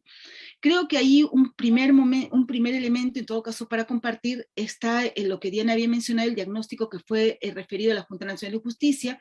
Tenemos conocimiento que también PNUD ha remitido una propuesta para regular el procedimiento. Creo que un elemento muy importante es el tema de donde hay mayor arbitrariedad no, sino mayor riesgo de subjetividad que tiene que ver con la entrevista, que además no vale poco, o sea, entiendo yo que vale más o menos 30% y por lo tanto tiene un peso importante, ¿no? Entonces, ¿cómo regular esa entrevista para que efectivamente pueda la entrevista, o sea, no señalando las preguntas evidentemente, pero sí los ítems para identificar aquellas cosas que se quieren identificar? Hay una propuesta, entiendo que en la Junta Nacional de Justicia tiene que validar para que efectivamente pueda aplicarse y reducir el margen de subjetividad, digamos, al momento de preguntar y de alguna manera, por lo tanto, valorar las respuestas, ¿no? Porque yo pregunto, dejo de preguntar y eso puede condicionar mucho también lo que en el marco de la entrevista se esté mencionando. Ese es el mecanismo regular, pero evidentemente ante la falta de una Junta Nacional de Justicia o Consejo Nacional de Magistratura entre el 2018 y el 2021, ha habido un nivel de provisionalidad importante. Y en ese marco, digamos, el ingreso de la doctora Elvia Barrios, que es la actual presidenta del Poder Judicial, ha tenido un sentido importante. Ella fue la primera presidenta de la Comisión de Justicia de Género, ¿no? En ese marco, imagino que además por un recorrido personal también, ella, utilizando los mecanismos disponibles y legítimos que existen, nombró en el marco de la posibilidad que tenía una Corte Suprema paritaria. Entonces, en este momento, esto es el año pasado 2021, pero esto se mantiene a grandes rasgos, nosotros tenemos una Corte Suprema paritaria que deviene de la posibilidad de elección que tiene la presidencia de aquellos jueces y juezas provisionales, ¿no? Esperamos que la futura presidencia, sea quien ocupe ese lugar, pueda mantener de alguna manera esta regla, porque eso ha revertido una tendencia que sabemos todos, conocemos, que tiene que ver con la pirámide, ¿no? Donde hay techos de cristal, pero además hay muros de cristal. Ya Diana señalaba, y eso también lo hemos identificado nosotros, como hay ciertas materias en las que se coloca más o menos presencia de mujeres, ¿no? Y el otro elemento que me parece importante relevar, que además este año ha sido el segundo concurso, el año pasado el primero, tiene que ver con el tema del concurso nacional de buenas prácticas en resoluciones judiciales, porque es claro que el Poder Judicial, digamos, muchas veces es más conocido por las malas resoluciones, que sí, efectivamente existen, y pocas veces se mencionan aquellas cosas que pudieran ser innovadoras, y este concurso tiene como objetivo más bien promoverlas, difundirlas, justamente para que haya más, digamos, más jueces y juezas que puedan seguir la incorporación del enfoque de género en su quehacer, digamos, cotidiano. Este año se premió el primer puesto del segundo concurso nacional de buenas prácticas, se premió, para dar la casualidad, digo yo, desde el año pasado y este año, quienes más postulan son mujeres también, quienes han ganado siempre han sido mujeres, ahí no ha habido ninguna medida, ha sido una evaluación de las resoluciones, porque las resoluciones son las que concursan, no quien las presenta o el juez o jueza, que finalmente es el que es reconocido, ¿no? Pero quien concursa es la resolución, o el que concursa la resolución, ya han sido mujeres. Este año el primer puesto lo tuvo una jueza de la Corte Superior de Lima Norte, de Canta, que en el marco de un proceso de violencia contra la mujer integrante del grupo familiar, protegió a una mujer trans, ya respecto a la situación de violencia que vivía en su entorno. Pero además de ser eso importante, porque además zanjaba en el marco de su resolución por qué consideraba una mujer trans como mujer y por lo tanto se aplicaba toda la normativa de la ley 3036-4, al estar en un entorno, además donde se hablaba quechua, traduce la resolución. Entonces, digamos, por varias razones esta resolución es reconocida y para nosotros además es un mecanismo para promover a estas juezas porque inmediatamente tramitamos, ¿no es cierto?, el tema del reconocimiento y ya no es que ganan un concurso que promueve la Comisión de Justicia de Género y la Facultad de Derecho de la Universidad del Pacífico, sino se le hace un reconocimiento, y eso tiene que ver con otras normas que tenemos en el Poder Judicial, y con eso iría cerrando un poco, que tienen que ver más bien con gestión interna, ¿no es cierto?, de felicitación del Consejo Ejecutivo del Poder Judicial, que en el caso de nuestra institución vendría a ser una autoridad, digamos, colegiada de alto rango, el que justamente puede hacer este tipo de reconocimientos que van a su legajo personal y por lo tanto puede tener una mejor trayectoria, digamos, en los procesos que emprenda. Este concurso, bueno, terminado la semana pasada fue la premiación y es una estrategia adicional a las que tenemos de todo lo que hemos señalado, ¿no? Creo que ahí la Comisión de Justicia de Género evidentemente parte por reconocer que el enfoque de género es importante, evidentemente no hay enfoque de género sin enfoque interseccional, y además que el Poder Judicial presta un único servicio, porque no es que nosotros tenemos, como el Ministerio de la Mujer, digamos que tiene servicio de casa refugio, no, el Poder Judicial un único servicio, ese único servicio de la Administración de Justicia, y ese es el servicio que tiene que incorporar el enfoque de género. Existen desafíos muchísimos, por eso se están haciendo las encuestas justamente que permitan, ya no solamente a la comisión, que somos un equipo más chico, sino también de la mano con la gerencia de recursos humanos, con la gerencia de capacitación, con todo, digamos, la gerencia general y todas las sugerencias que somos de alguna manera el soporte de la institución, poder revertir los desafíos que tenemos y que están enmarcados en este año, digamos, de cara a los hallazgos que tenemos de la segunda encuesta que hemos emprendido en el mes de agosto y cuyos resultados vamos a tener justo este mes, ¿no? Muchísimas gracias. Muchísimas gracias, doctora Yanet Yaja. Definitivamente es absolutamente relevante no solamente conocer lo que ya nuestro sistema de justicia viene realizando y los retos que va encontrando, sino que esto nos hace también aperturar algunas inquietudes sobre, por ejemplo, cuál ha sido la actuación de otras instituciones del sistema de justicia respecto de este tema, ¿no? Si es que está a la par, por ejemplo, de la preocupación en los avances en el Poder Judicial, instituciones como el Tribunal Constitucional, otro tipo de tribunales administrativos, lo relacionado, por ejemplo, con el Ministerio Público, entre otros. Entonces, yo solamente quiero sumar que, en efecto, la semana pasada fue en nuestro país la asamblea de la OEA, y una de las actividades muy importantes fue la que realizó las instituciones que impulsan la campaña GIQUAL, y en donde han identificado, por ejemplo, un informe del Comité Asesor del Consejo de Derechos Humanos que se llama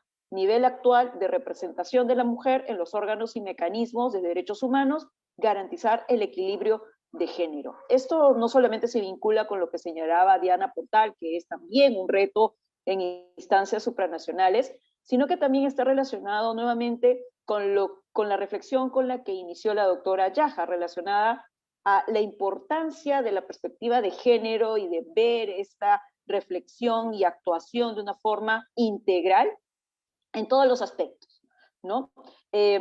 Luego de que termine este espacio, por supuesto, vamos a compartir el enlace en la página del Facebook de Justicia Viva y del IDL, porque creemos que es un informe sumamente relevante que hay que leer y que hay que poder identificar los aportes para nuestra realidad nacional. Muchas gracias, doctora Yaja. La verdad que la Comisión de Justicia de Género es una muy buena noticia, no solamente porque es posible realizarla, sino porque por todo lo que se ha planteado como metas y retos, ¿no? Sobre todo estas encuestas que usted ha señalado. A continuación, quiero darle pase a María Dolores Miño, y concretamente la pregunta para ella es la siguiente. ¿Cuáles son los retos que usted encuentra para hacer realidad la igualdad en el acceso a la magistratura, particularmente en Ecuador? ¿Y cuáles son algunas experiencias o propuestas que usted ha logrado identificar para poder lograr este objetivo? hacer realidad la igualdad en el acceso a la magistratura. Muchísimas gracias, Cruz, por la pregunta. Bueno, lo primero que quiero contarles con respecto a Ecuador es que, como ya les dije antes, nuestro ordenamiento constitucional y legal reconoce la necesidad de garantizar la paridad en el acceso a cargos de la función judicial, del sistema de justicia.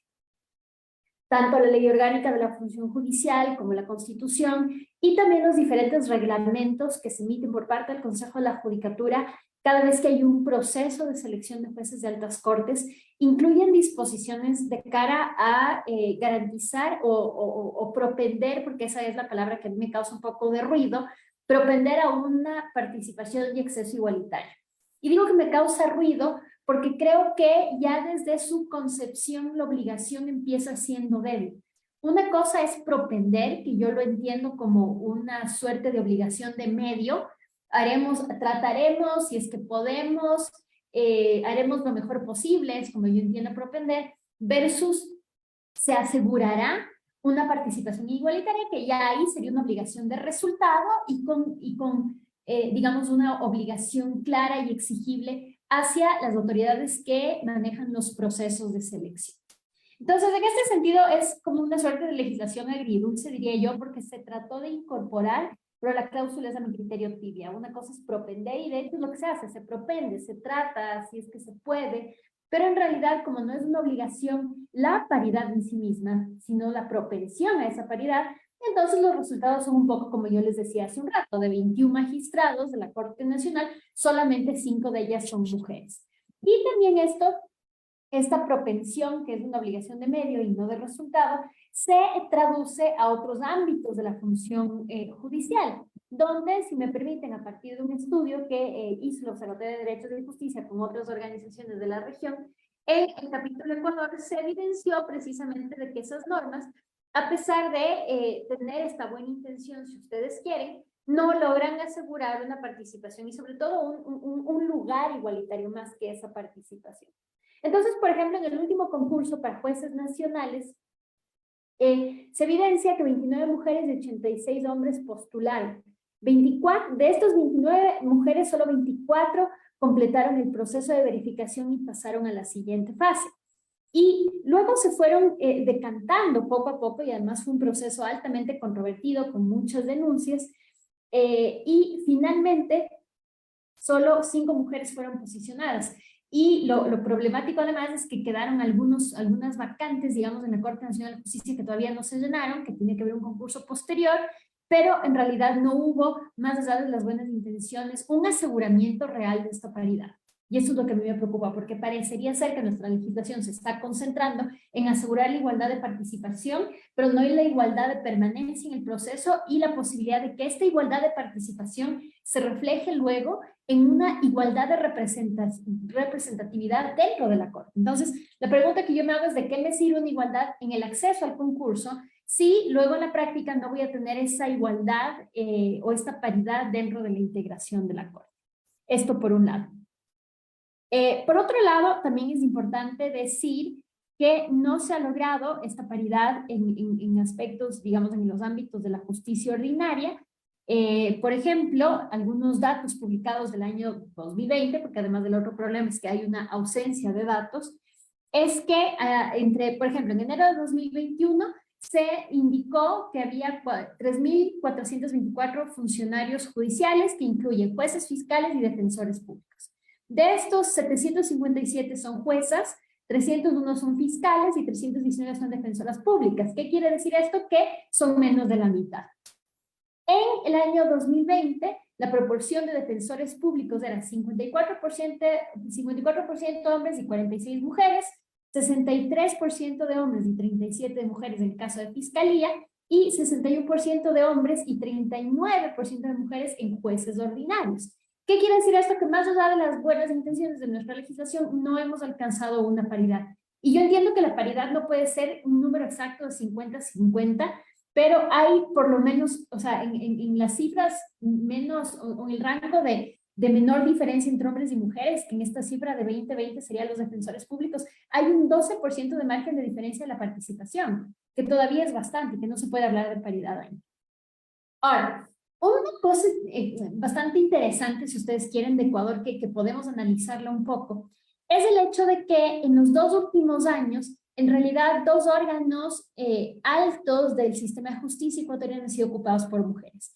Hasta enero de 2021, la doctora Paulina Aguirre se desempeñó como presidenta de la Corte Nacional de Justicia, y también desde el año 2019, la doctora Diana Salazar es fiscal general de la Nación. Además, la doctora Salazar es afroecuatoriana. Entonces, en realidad, en principio, la presencia de estas dos mujeres, y en ese momento también la presidenta del Consejo de la Judicatura era una mujer, llamaban, digamos, a una situación de optimismo a la hora de la participación. Sin embargo, al menos en el caso de la doctora Salazar, con todo respeto, y también en el caso de la anterior presidenta del Consejo de la Judicatura, es el hecho de que ellas sean mujeres no ha significado que estas instituciones hayan fortalecido su atención hacia temas de género en el ámbito de la administración de justicia y dentro del marco de sus funciones. Entonces, como yo decía en mi intervención anterior, estos ejemplos demuestran que si bien las mujeres pueden llegar a ocupar altos cargos en la magistratura,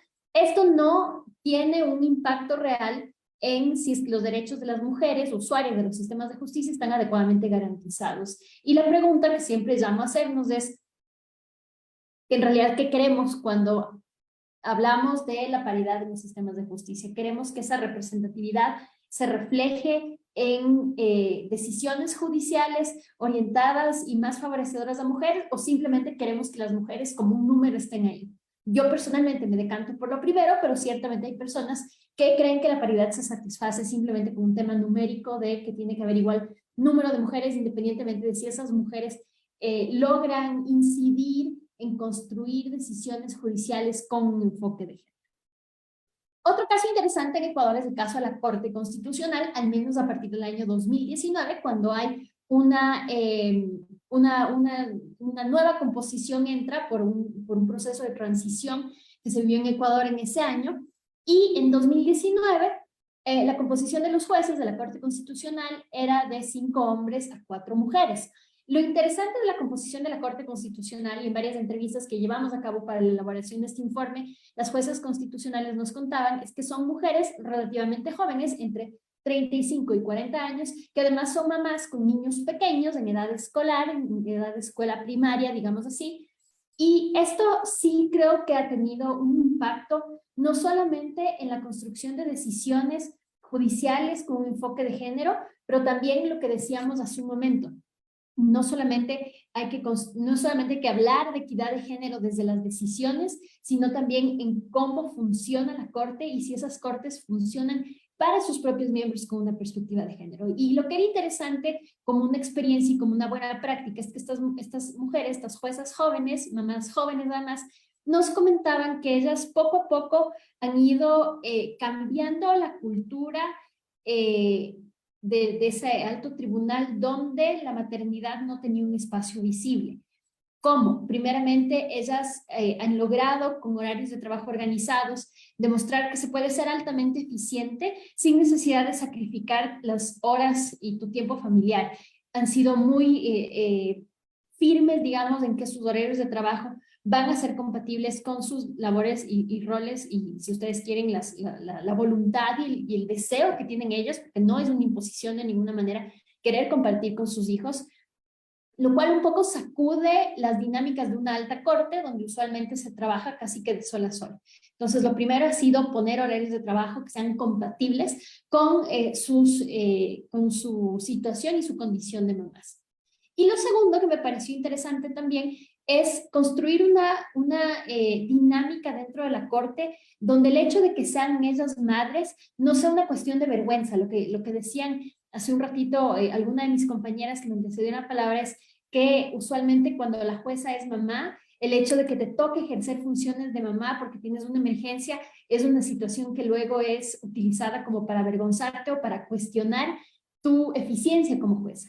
Y lo que decían los jueces es que ellas, si es que es necesario, por ejemplo, les tienen que llevar a sus niños ahí a que estén en la alta corte, y esta presencia de los hijos de alguna manera vuelve la situación de ser mamás una realidad que no tiene que ser escondida, que no tiene que ser objeto de vergüenza, y obviamente esas interactúan con algunos jueces hombres, con otros jueces hombres que además ya tienen su edad, que pertenecen a otra generación, con otra cultura, pero han logrado hacer ese cambio.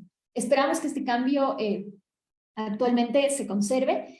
En febrero de este año hubo una nueva renovación parcial de la Corte, y la otra noticia feliz es que ahora tenemos 5 mujeres en la Corte Constitucional con 4 hombres.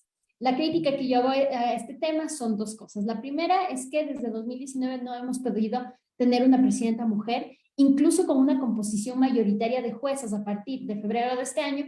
La presidencia la vuelve a subir un hombre, ya había, el anterior presidente fue hombre, en esta nueva renovación se esperaba que sea una mujer, pero nuevamente fue un hombre y la vicepresidenta fue una mujer. Esta es la primera crítica que tengo. Y la segunda crítica que tengo es la composición en cuanto a la falta de diversidad en las juezas que integran la Corte. Usualmente las juezas que integran la Corte son mujeres mestizas de clase media alta, que además pertenecen exclusivamente a las ciudades de Quito y Guayaquil, que son las 2 ciudades más importantes, si ustedes quieren, del país, con lo cual estamos olvidando la representatividad de mujeres diversas, mujeres indígenas, mujeres afro, y mujeres además que pertenezcan a otras regiones del país que tienen otras realidades desde su idiosincrasia y desde sus cuestiones políticas, incluso la forma como se interpreta el derecho. Entonces esto podría ser algo de crítica. Sobre este informe me gustaría leerles algunas conclusiones a las que hemos llegado. Algunas de estas ya les he venido compartiendo en el transcurso de esta exposición, pero me voy a referir a algunos que posiblemente se me pasaron. Lo primero que creo que tenemos que repensar en Ecuador, y esto es para toda la región en realidad, es cómo hacer procesos que no sacrifiquen la meritocracia, pero que aseguren que la igualdad en el acceso se decante en una igualdad de representación a la hora de elegir las cortes. A mí no me sirve de nada que se permita un acceso igualitario, como ya dije antes, si a la hora de integrar estos tribunales no se va a percibir esta paridad. Y de hecho hay unas diferencias abismales, como en el caso de la Corte Nacional de Justicia en Ecuador actualmente.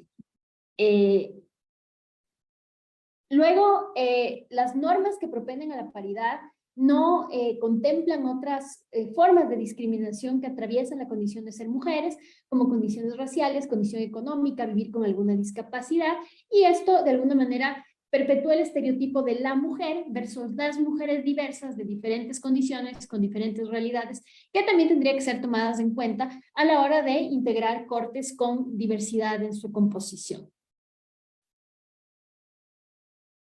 Luego, algo que ya decían mis compañeras y que también es una preocupación que tenemos desde ODJ con respecto a Ecuador, es que la función judicial no ha logrado adaptarse ni normativa ni organizacionalmente a que el trabajo de la adjudicación y la administración de justicia pueda balancearse con la vida familiar de los jueces y las juezas.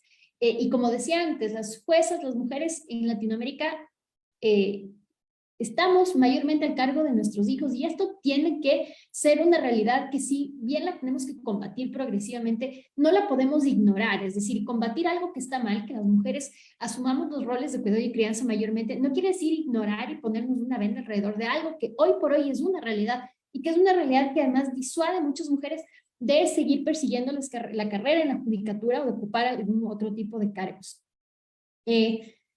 Luego, también la otra cuestión alrededor de esto es que, además de que la función judicial no ha adaptado su dinámica a una que se ajuste a los roles de cuidado y crianza de las mujeres, tampoco lo ha hecho con respecto a los hombres. Y de hecho, las normas que en el ordenamiento jurídico ecuatoriano garantizan, por ejemplo, los días por lactancia que tiene una mujer y tiene un hombre son radicalmente distintos. A los hombres, de alguna manera, se les da menos tiempo a la hora de ocuparse también de sus hijos, y esto termina perpetuando los estereotipos sobre los cuales se entiende que la mujer está más a cargo de los hijos que los hombres, y de alguna manera se vuelve esta falta de atención a que los hombres también requieren pasar tiempo con sus hijos, se vuelve un mecanismo para perpetuar estos estereotipos. Luego, la carga de trabajo y los horarios extensos también tienen repercusiones importantes en la salud física y mental de las juezas. Hace algunos años ODJ tuvo la oportunidad de hacer varias mesas de trabajo con operadoras de justicia, y era preocupante ver que estos horarios de trabajo extensos, porque entendemos la eficacia y entendemos el profesionalismo como estar sentados durante muchas horas en una oficina, que esto es un paradigma que también tenemos que deconstruir en todos los ámbitos laborales, públicos y privados. Estas operadoras judiciales tenían ya problemas de salud graves derivados del estrés y de las malas condiciones de vida derivadas de horarios incompatibles totalmente, no solo con la maternidad, sino creo yo con la posibilidad de cualquier ser humano de desarrollarse. Tenían problemas psicológicos graves y afectaciones a su vida familiar. Es decir, esta falta de adecuación de los órganos de justicia ecuatorianos a la vida familiar de las juezas, no solamente les afectaban a ellas, sino que tenían un impacto directo en sus familiares cercanos, como por ejemplo sus parejas y especialmente sus hijos. Habían juezas que contaban testimonios, por ejemplo, de que sus hijos habían empezado a usar drogas porque se sentían abandonados, esta al menos era la percepción de ellas con respecto al problema, que sus parejas se sentían también abandonadas, que empezaban a tener problemas en su matrimonio. Todo esto derivados del hecho de que se entiende pues la eficiencia en el ámbito de la justicia como una donde quienes administran justicia no tienen derecho a tener más vida. Y esto es algo que se tiene que cambiar. Luego, algo que también ya mencionaron mis colegas es la forma como se otorgan los puntos y los ascensos dentro de la carrera judicial, que muchas veces están condicionados a que los aspirantes o los propios jueces reúnan una serie de créditos académicos que suponen tanto tiempo como dinero, especialmente en el tema del tiempo, que las mujeres tienen menos al dedicarse a dedicar mucho de estos roles de cuidado y crianza. Se vuelve más difícil para las mujeres, por ejemplo, hacer diplomados, maestrías que para hombres. Entonces, si evaluamos a las mujeres o la posibilidad de ascender o acceder a cargos de magistratura, está condicionado a tener estos títulos, de estos nuevos diplomas, que en la práctica, por un tema de tiempo, pero también por un tema económico, no lo pueden acceder, entonces estamos creando una barrera que en la práctica se vuelve no solo disuasiva, pero también discriminatoria para estas mujeres que en realidad no están en igualdad de condiciones, porque la igualdad no solamente es económica, para acceder a estos títulos. Y finalmente, decir que este problema viene desde las facultades de jurisprudencia. Esta desigualdad se nota desde las facultades de jurisprudencia, y esto se puede evidenciar por datos de la Secretaría de Educación Superior de Ecuador, que evidencia que 60% de las cátedras de Derecho en Ecuador en general las imparten hombres, mientras que 40% las imparten mujeres. La proporción de docencia, por ejemplo, en la Universidad Central del Ecuador, que es una universidad pública, es de 23% de mujeres a 77% de hombres. Y usualmente a los hombres tienen asignadas las cátedras que tienen que ver con derecho penal, con litigio, mientras que las mujeres usualmente están asignadas a cátedras como familia, que de alguna manera perpetúa estos estereotipos de que ciertas ramas del ejercicio de la abogacía están más diseñadas para mujeres por un tema de ser más maternales o la feminización de ciertas especialidades jurídicas. Finalmente, también se conoce que hoy por hoy en Ecuador hay solamente 40% de mujeres dirigiendo decanatos en las escuelas de derecho. Y sobre esto se emitieron algunas recomendaciones que básicamente apuntan a elevar los estándares constitucionales y legales en Ecuador a una realidad, y sobre todo adecuar la administración de justicia para que tanto en la emisión de sus decisiones como en su composición logren una igualdad real entre hombres y mujeres, no negando las condiciones y situaciones que nos atraviesan, pero más bien tomándolas en cuenta para lograr funciones, organismos dentro de la función judicial que sean igualmente inclusivos. Y con esto les agradezco y termino aquí mi intervención. Muchísimas gracias, María Dolores Miño. Sin ninguna duda, hemos podido identificar diversos retos, pero también algunas ya planteamientos o propuestas que o están en vías de concreción o es que está por vías de iniciarse a plantearse y a poder ejecutarse. Quiero generar ahora un último espacio, una última intervención de cada una de nuestras expertas por un tiempo de 3 minutos para que no nos excedamos más en este espacio que sin duda tendría para muchísimo. Pero en base a esta pregunta, ¿qué hacer desde una política pública, desde gestión institucional, para que aquellas normas relacionadas con la perspectiva de género y la promoción de la igualdad en el acceso a la judicatura o a la magistratura en general puedan ser realmente efectivas? Y teniendo en cuenta eso, por ejemplo, leo la pregunta concreta de uno de los participantes. Ha pasado varios años desde que el Poder Judicial está aplicando la política de la perspectiva de género, pero aún no se han enterado en muchas cortes del país. A diario tenemos casos en que se enfocan los casos desde el Ministerio Público para la aplicación del enfoque de género en la Administración de Justicia. Sin embargo, no se aplica o no se conoce. En ese sentido, ¿qué debe hacer, por un lado, el Poder Judicial, pero también otras instituciones del sistema de justicia que están encargadas de promover en su política pública que la igualdad llegue justamente al sistema, ¿no? Aquí habla de cómo gestionar las acciones para que esto sea cada vez más un objetivo en el que, al que nos vayamos a estar acercando. Esa es la pregunta, y también aprovechar para solicitarles una idea central, final, que puedan servir a nuestros participantes, entre los que están jueces, juezas y fiscales, y también sociedad civil, para que puedan seguir reflexionando sobre este tema o lo puedan tener como una idea central para sus reflexiones posteriores. Vamos a comenzar con Diana Portal, posteriormente continuará Janet Yaja y finalmente María Dolores Niño, por supuesto agradeciéndole su tiempo y sus conocimientos compartidos en este espacio. Adelante, Diana, muchas gracias. Muchas gracias. Sin duda creo que la pregunta es trascendental porque no basta con contar con un marco normativo internacional, nacional, que de hecho hay muchos avances importantes en materia de la aplicación del enfoque de género, sino, como bien dice la participante, cómo hacerlas efectivas, ¿no? Y en ese sentido me parece importante justamente contar con estos diagnósticos. Es importante saber qué está pasando dentro del Poder Judicial, pero también del Ministerio Público, ¿no? Por ejemplo, allí algo muy concreto es, así como hay una comisión de justicia de género en el Poder Judicial, también tendría que tener una comisión para la transversalización del enfoque de género en el Ministerio Público, porque la realidad es similar. Y vamos viendo avances desde la Comisión de Justicia de Género también. Allí es importante además señalar que, a propósito del caso que comentabas, Cruz, la Defensoría del Pueblo ha hecho recomendaciones específicas al Ministerio Público en ese sentido, además por resoluciones de ONU también en materia de medidas específicas, y una de ellas es sin dudas contar con estos mecanismos. De otro lado, también creo que es importante y de manera muy puntual colocar todos estos avances, diagnósticos, las medidas que nos ha comentado María Dolores en Ecuador, en un contexto más global, en el sentido o más amplio de no solamente el sistema de administración de justicia, sino el Estado en su conjunto.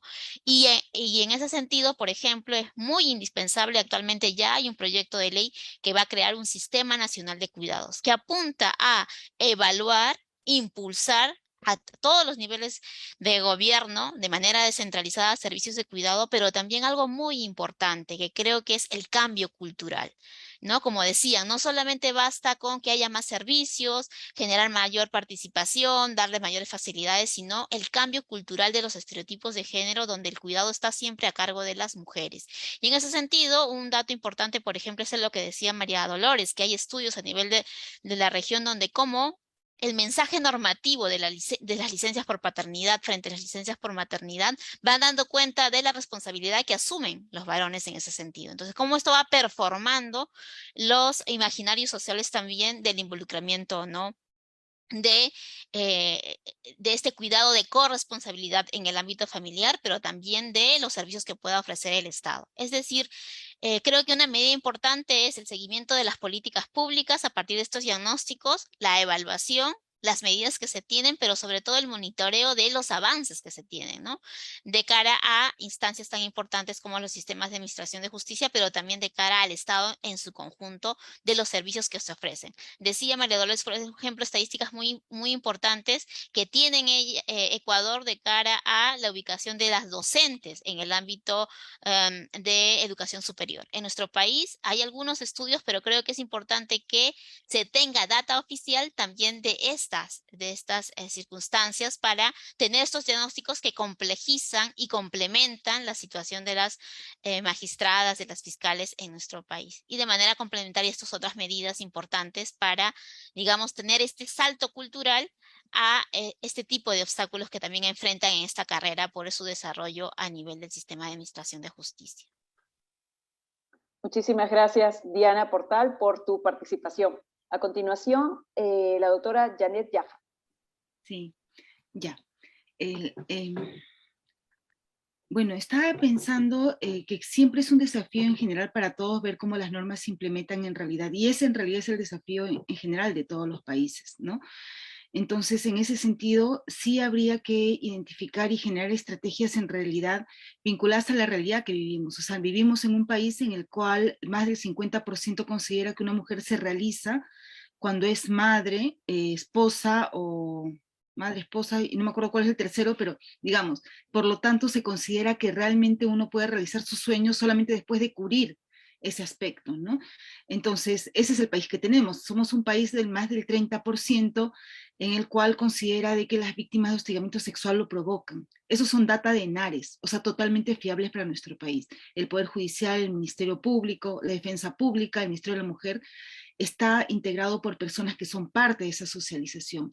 Por lo tanto, es un problema estructural y claro, se tienen que seguir afianzando las estrategias que van vinculadas con procesos de transformación, no solamente cognitivo, que son a través de las capacitaciones que se pueden dar y todo, sino que estamos hablando realmente de transformaciones sociales. Y además en un contexto bien complejo. Y ahí sí creo que deberíamos de ser bien conscientes todos, y parte de lo que nos señalas de los comentarios que se han dado a este evento, sí es importante señalar. O sea, nosotros vivimos en un país en el que las autoridades, algunas autoridades, hacen una campaña de desprestigio al enfoque de género. ¿Ya? Tanto así que empieza a identificarse enfoque de género muy asociado solamente a los derechos de la persona LGTBI, desconociendo que tiene una dimensión en realidad de las mujeres en su diversidad, ¿no? Pero además de la peor manera, o sea, no vinculado a un reconocimiento de derechos que tiene que haber, sino que se arma toda una historia, y sin duda quienes son ciudadanos y ciudadanas, y por lo tanto los operadores y operadoras de justicia, están inmersos en el marco de esa desinformación. Entonces creo que es importante, a modo de reflexión de la que señalabas, ser muy conscientes que estamos que en este momento, de repente, a diferencia de algunos años donde el machismo seguramente imperaba, pero no era una lucha reivindicar el enfoque de género. Aquí hay mucho que trabajar frente a, digamos, una desinformación muy grande. Y ahí sí ya, digamos, para poner un poco el diálogo, estaba pensando en lo que María Dolores señaló hace un momento respecto al tema de las mujeres que llegan con enfoque de género. Creo que estamos de acuerdo en el fondo, pero tengo la impresión que nosotros deberíamos de esperar que hombres y mujeres tengan enfoque de género. O sea, no es una carga adicional a las mujeres que llegan. Y en ese sentido, claro, llegan mujeres y hombres de todo, ¿no? Pero el tema del enfoque de género es algo que debería de incorporarse en realidad, y hay propuestas que se han hecho, digamos, desde la Defensoría del Pueblo, de GESE, digamos, en su momento desde DEMUS, de cómo es que empiezas a incorporar, y ahora además también por el PNUD, cómo empiezas a incorporar el enfoque de género en los mecanismos que tienes de evaluación para el acceso, ¿no? Ya, bueno, salió la norma que todos deben ser capacitados en género, digamos, pero en realidad estamos en un espacio en pugna. No es el mismo espacio de hace 10 años. O sea, hace 10 años seguramente había menos participación de las mujeres, pero lo que uno señalaba estaba muy en el sentido de la justicia y la democracia. Al menos en el Perú, en este momento tenemos líderes políticos con espacios, escaños, o sea, digamos que están sentados, que pueden decir que el enfoque de género lo que hace es reconocer 102 géneros, ¿no? Más o menos, y que uno puede casarse con la computadora. Ese es el nivel que tenemos en este momento, y por eso se hace también complejo introducir este espacio que sin duda se debe de hacer de todas maneras, ¿no? Agradezco profundamente tus reflexiones, Janet y Diana. Ya vamos a pasar ahora con María Dolores, sobre todo porque creo que es importante que el ciudadano, la ciudadana, pero sobre todo el funcionario, la funcionaria, tenga una conciencia de lo difícil que es el escenario actual. Todo parte de una voluntad política, más allá de la existencia de normas, de herramientas o incluso hasta de información que todavía estamos generando. Entonces, eso es importante. Yo pensaba algo en la pregunta y reflexionaba, quizás sea necesario algún espacio, no sé si nuevo o más ejecutivo, para que cada cierto tiempo ir públicamente haciendo como una rendición de cuentas de cuánto se ha avanzado. En todo caso, justamente ese tipo de ausencia de espacios, más la ausencia de voluntad política real, fue lo que ha hecho tradicionalmente que proyectos y reformas queden en el papel, ¿no? Y que sean muy difíciles de implementar. A continuación, y antes de pasar con la doctora María Dolores Miño, quiero agradecer desde ya a los y las participantes, no solamente de las redes, sino también los que se encuentran en este Zoom, y solamente, por favor, solicitarles que puedan poner su nombre y apellido completo para que podamos posteriormente poder alcanzarles su certificado virtual, porque creemos que es importante que puedan tener, digamos, una identificación de que están participando de este debate, de esta reflexión. A continuación, una de nuestras expertas, María Dolores Miño, para su participación final. Muchísimas gracias, Cruz. Algunas reflexiones que hemos hecho con respecto a este tema es que creo que la posibilidad de que exista una función judicial con un verdadero enfoque de género y que sea amigable con las mujeres, no solamente dependerá de cambiar la propia cultura, como decía Diana hace un momento, dentro de la función judicial, sino también implica un cambio de la sociedad en general, especialmente cómo entendemos las dinámicas del trabajo. Creo yo, y esto es una preocupación que tengo, que entendemos el trabajo como, o un trabajo efectivo, mejor dicho, como aquel que nos tiene esclavizados de 8 de la mañana a 8 de la noche, que un trabajador eficiente es aquel que no tiene vida. Y de hecho, especialmente en los más jóvenes, se escucha mucho esto en las conversaciones cotidianas, de que te dicen, ¿cómo está el trabajo? Y muy orgullosamente dicen, a full, no tengo vida. Y esto se lo ve como algo bueno. Entonces, la sociedad en general ha normalizado que ser un trabajador eficiente implica no tener vida. Y ahora uno lleva con orgullo esta medalla de no tengo vida, y esto obviamente se traduce y se evidencia en el ámbito de la función judicial. Entonces, posiblemente el reto es cambiar la cultura laboral de las sociedades en general para entender que la efectividad no está relacionada de ninguna manera con no tener vida.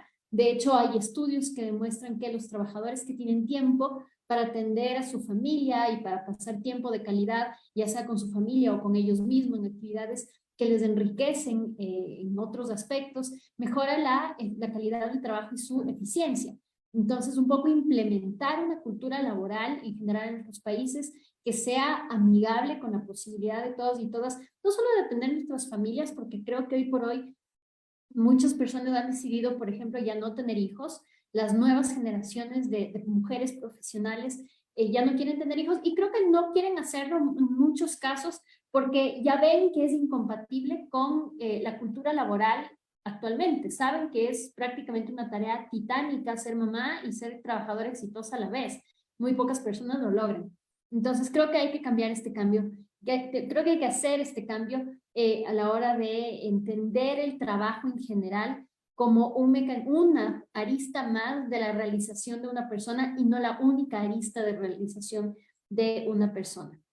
Luego, a propósito de lo que decían hace un momentito, Janet, creo que tenemos que entender la diferencia entre sensibilización y capacitación. Y esto es cierto, en Ecuador también ocurre, especialmente a nivel de fiscalía. Hay toda una suerte de seminarios y capacitaciones y cursos para los operadores judiciales en materia de género, pero la pregunta es, ¿qué en realidad les estamos dando?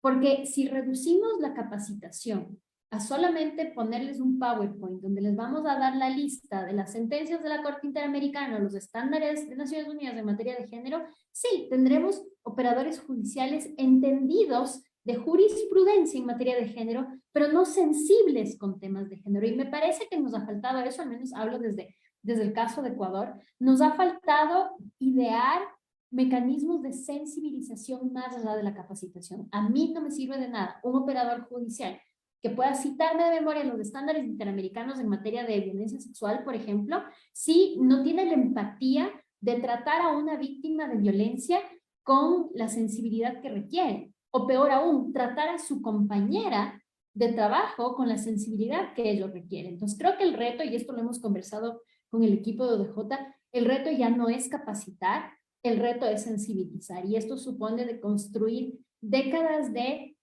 estereotipos, décadas de creencias, que obviamente no es fácil, pero creo yo que mientras más dilatemos los procesos de sensibilización, más quedarán arraigados estos estereotipos que nos perjudican a todos, incluyendo a los hombres.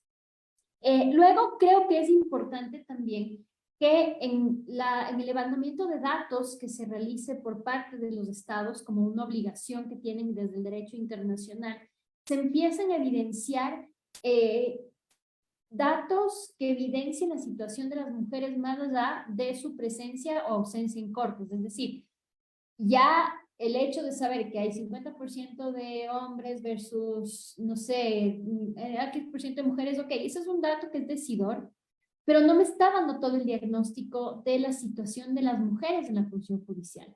Y creo que eso es mucho más importante y nos va a permitir entender por qué ciertas mujeres que tenían una carrera judicial brillante en sus primeras etapas, por ejemplo, no logran ascender a alta magistratura. También nos permitirá entender y diseñar políticas públicas de cara a solucionar el tema de la poca participación en los concursos de mujeres que pertenecen a grupos y pueblos indígenas o afroecuatorianos o afros en general. Y creo que estos datos no hay. Y esto, habiendo hecho la investigación, les digo, es muy deficiente los datos que hay sobre la participación de mujeres diversas y sobre todo sobre otros temas que atraviesan la vida de las mujeres dentro de la función judicial. Por ejemplo, datos que nosotros quisiéramos saber, por ejemplo, cuántas mujeres operadoras de justicia tienen hoy por hoy problemas de ansiedad y depresión derivadas de su trabajo u otras enfermedades relacionadas con sus funciones. ¿Cuántas de estas mujeres, por ejemplo, quizás han atravesado por situaciones familiares derivadas de las altas horas de trabajo dentro de sus oficinas, etcétera? Todos estos datos creo que nos permitirían a nosotros empezar a pensar en una función judicial inclusiva, no solo del acceso, sino también de la permanencia y de un ejercicio de la administración de justicia que sea compatible no solo con la realidad de las mujeres, pero también con los mínimos necesarios para que un ser humano pueda desarrollarse en su integralidad.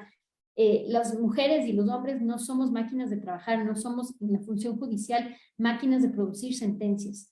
Y a la vez entender cómo estas nuevas políticas generarían y de alguna manera aportarían a una justicia de mayor calidad. Si tienes juezas con burnout, si tienes juezas deprimidas, si tienes juezas estresadas, creo yo que la calidad de sus decisiones judiciales va a ser mucho menor que si tienes juezas que sean realizadas, que tengan la posibilidad y el tiempo adecuados para cumplir con sus hijos y sus familias. Creo que esas decisiones van a tener una mayor calidad. Entonces hay que pensar esto en una inversión, cómo invertimos en el personal de justicia femenino de cara a mejorar la calidad del sistema de justicia como tal y sobre todo de la calidad de las decisiones judiciales.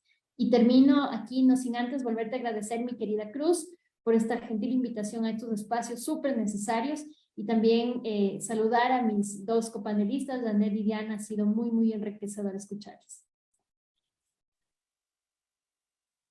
Muchísimas gracias, María Dolores Niño. Ha sido absolutamente aleccionador y reflexivo lo que hemos compartido en este momento. Yo simplemente quiero nuevamente agradecerles por su tiempo, pero sobre todo por toda su experiencia y la didáctica con la que ustedes comparten estos temas para muchos y muchas complejos, pero necesarios para la vida diaria. María Dolores Niño, como le comentaba, es directora del Observatorio de Derechos y Justicia de Ecuador. A ella y a su organización pueden encontrar, sobre todo en el Twitter, en la página web, hay diversa información que nos puede servir para seguir explorando.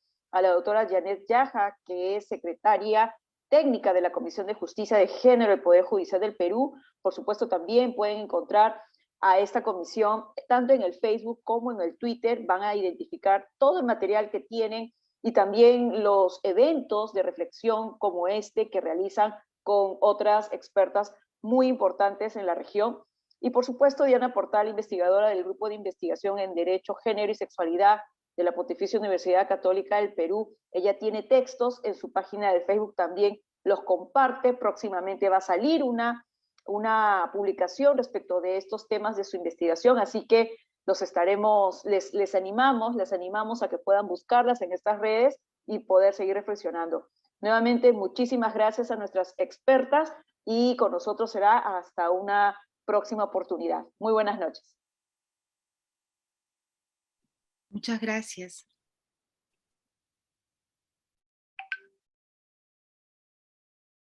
Muchas gracias.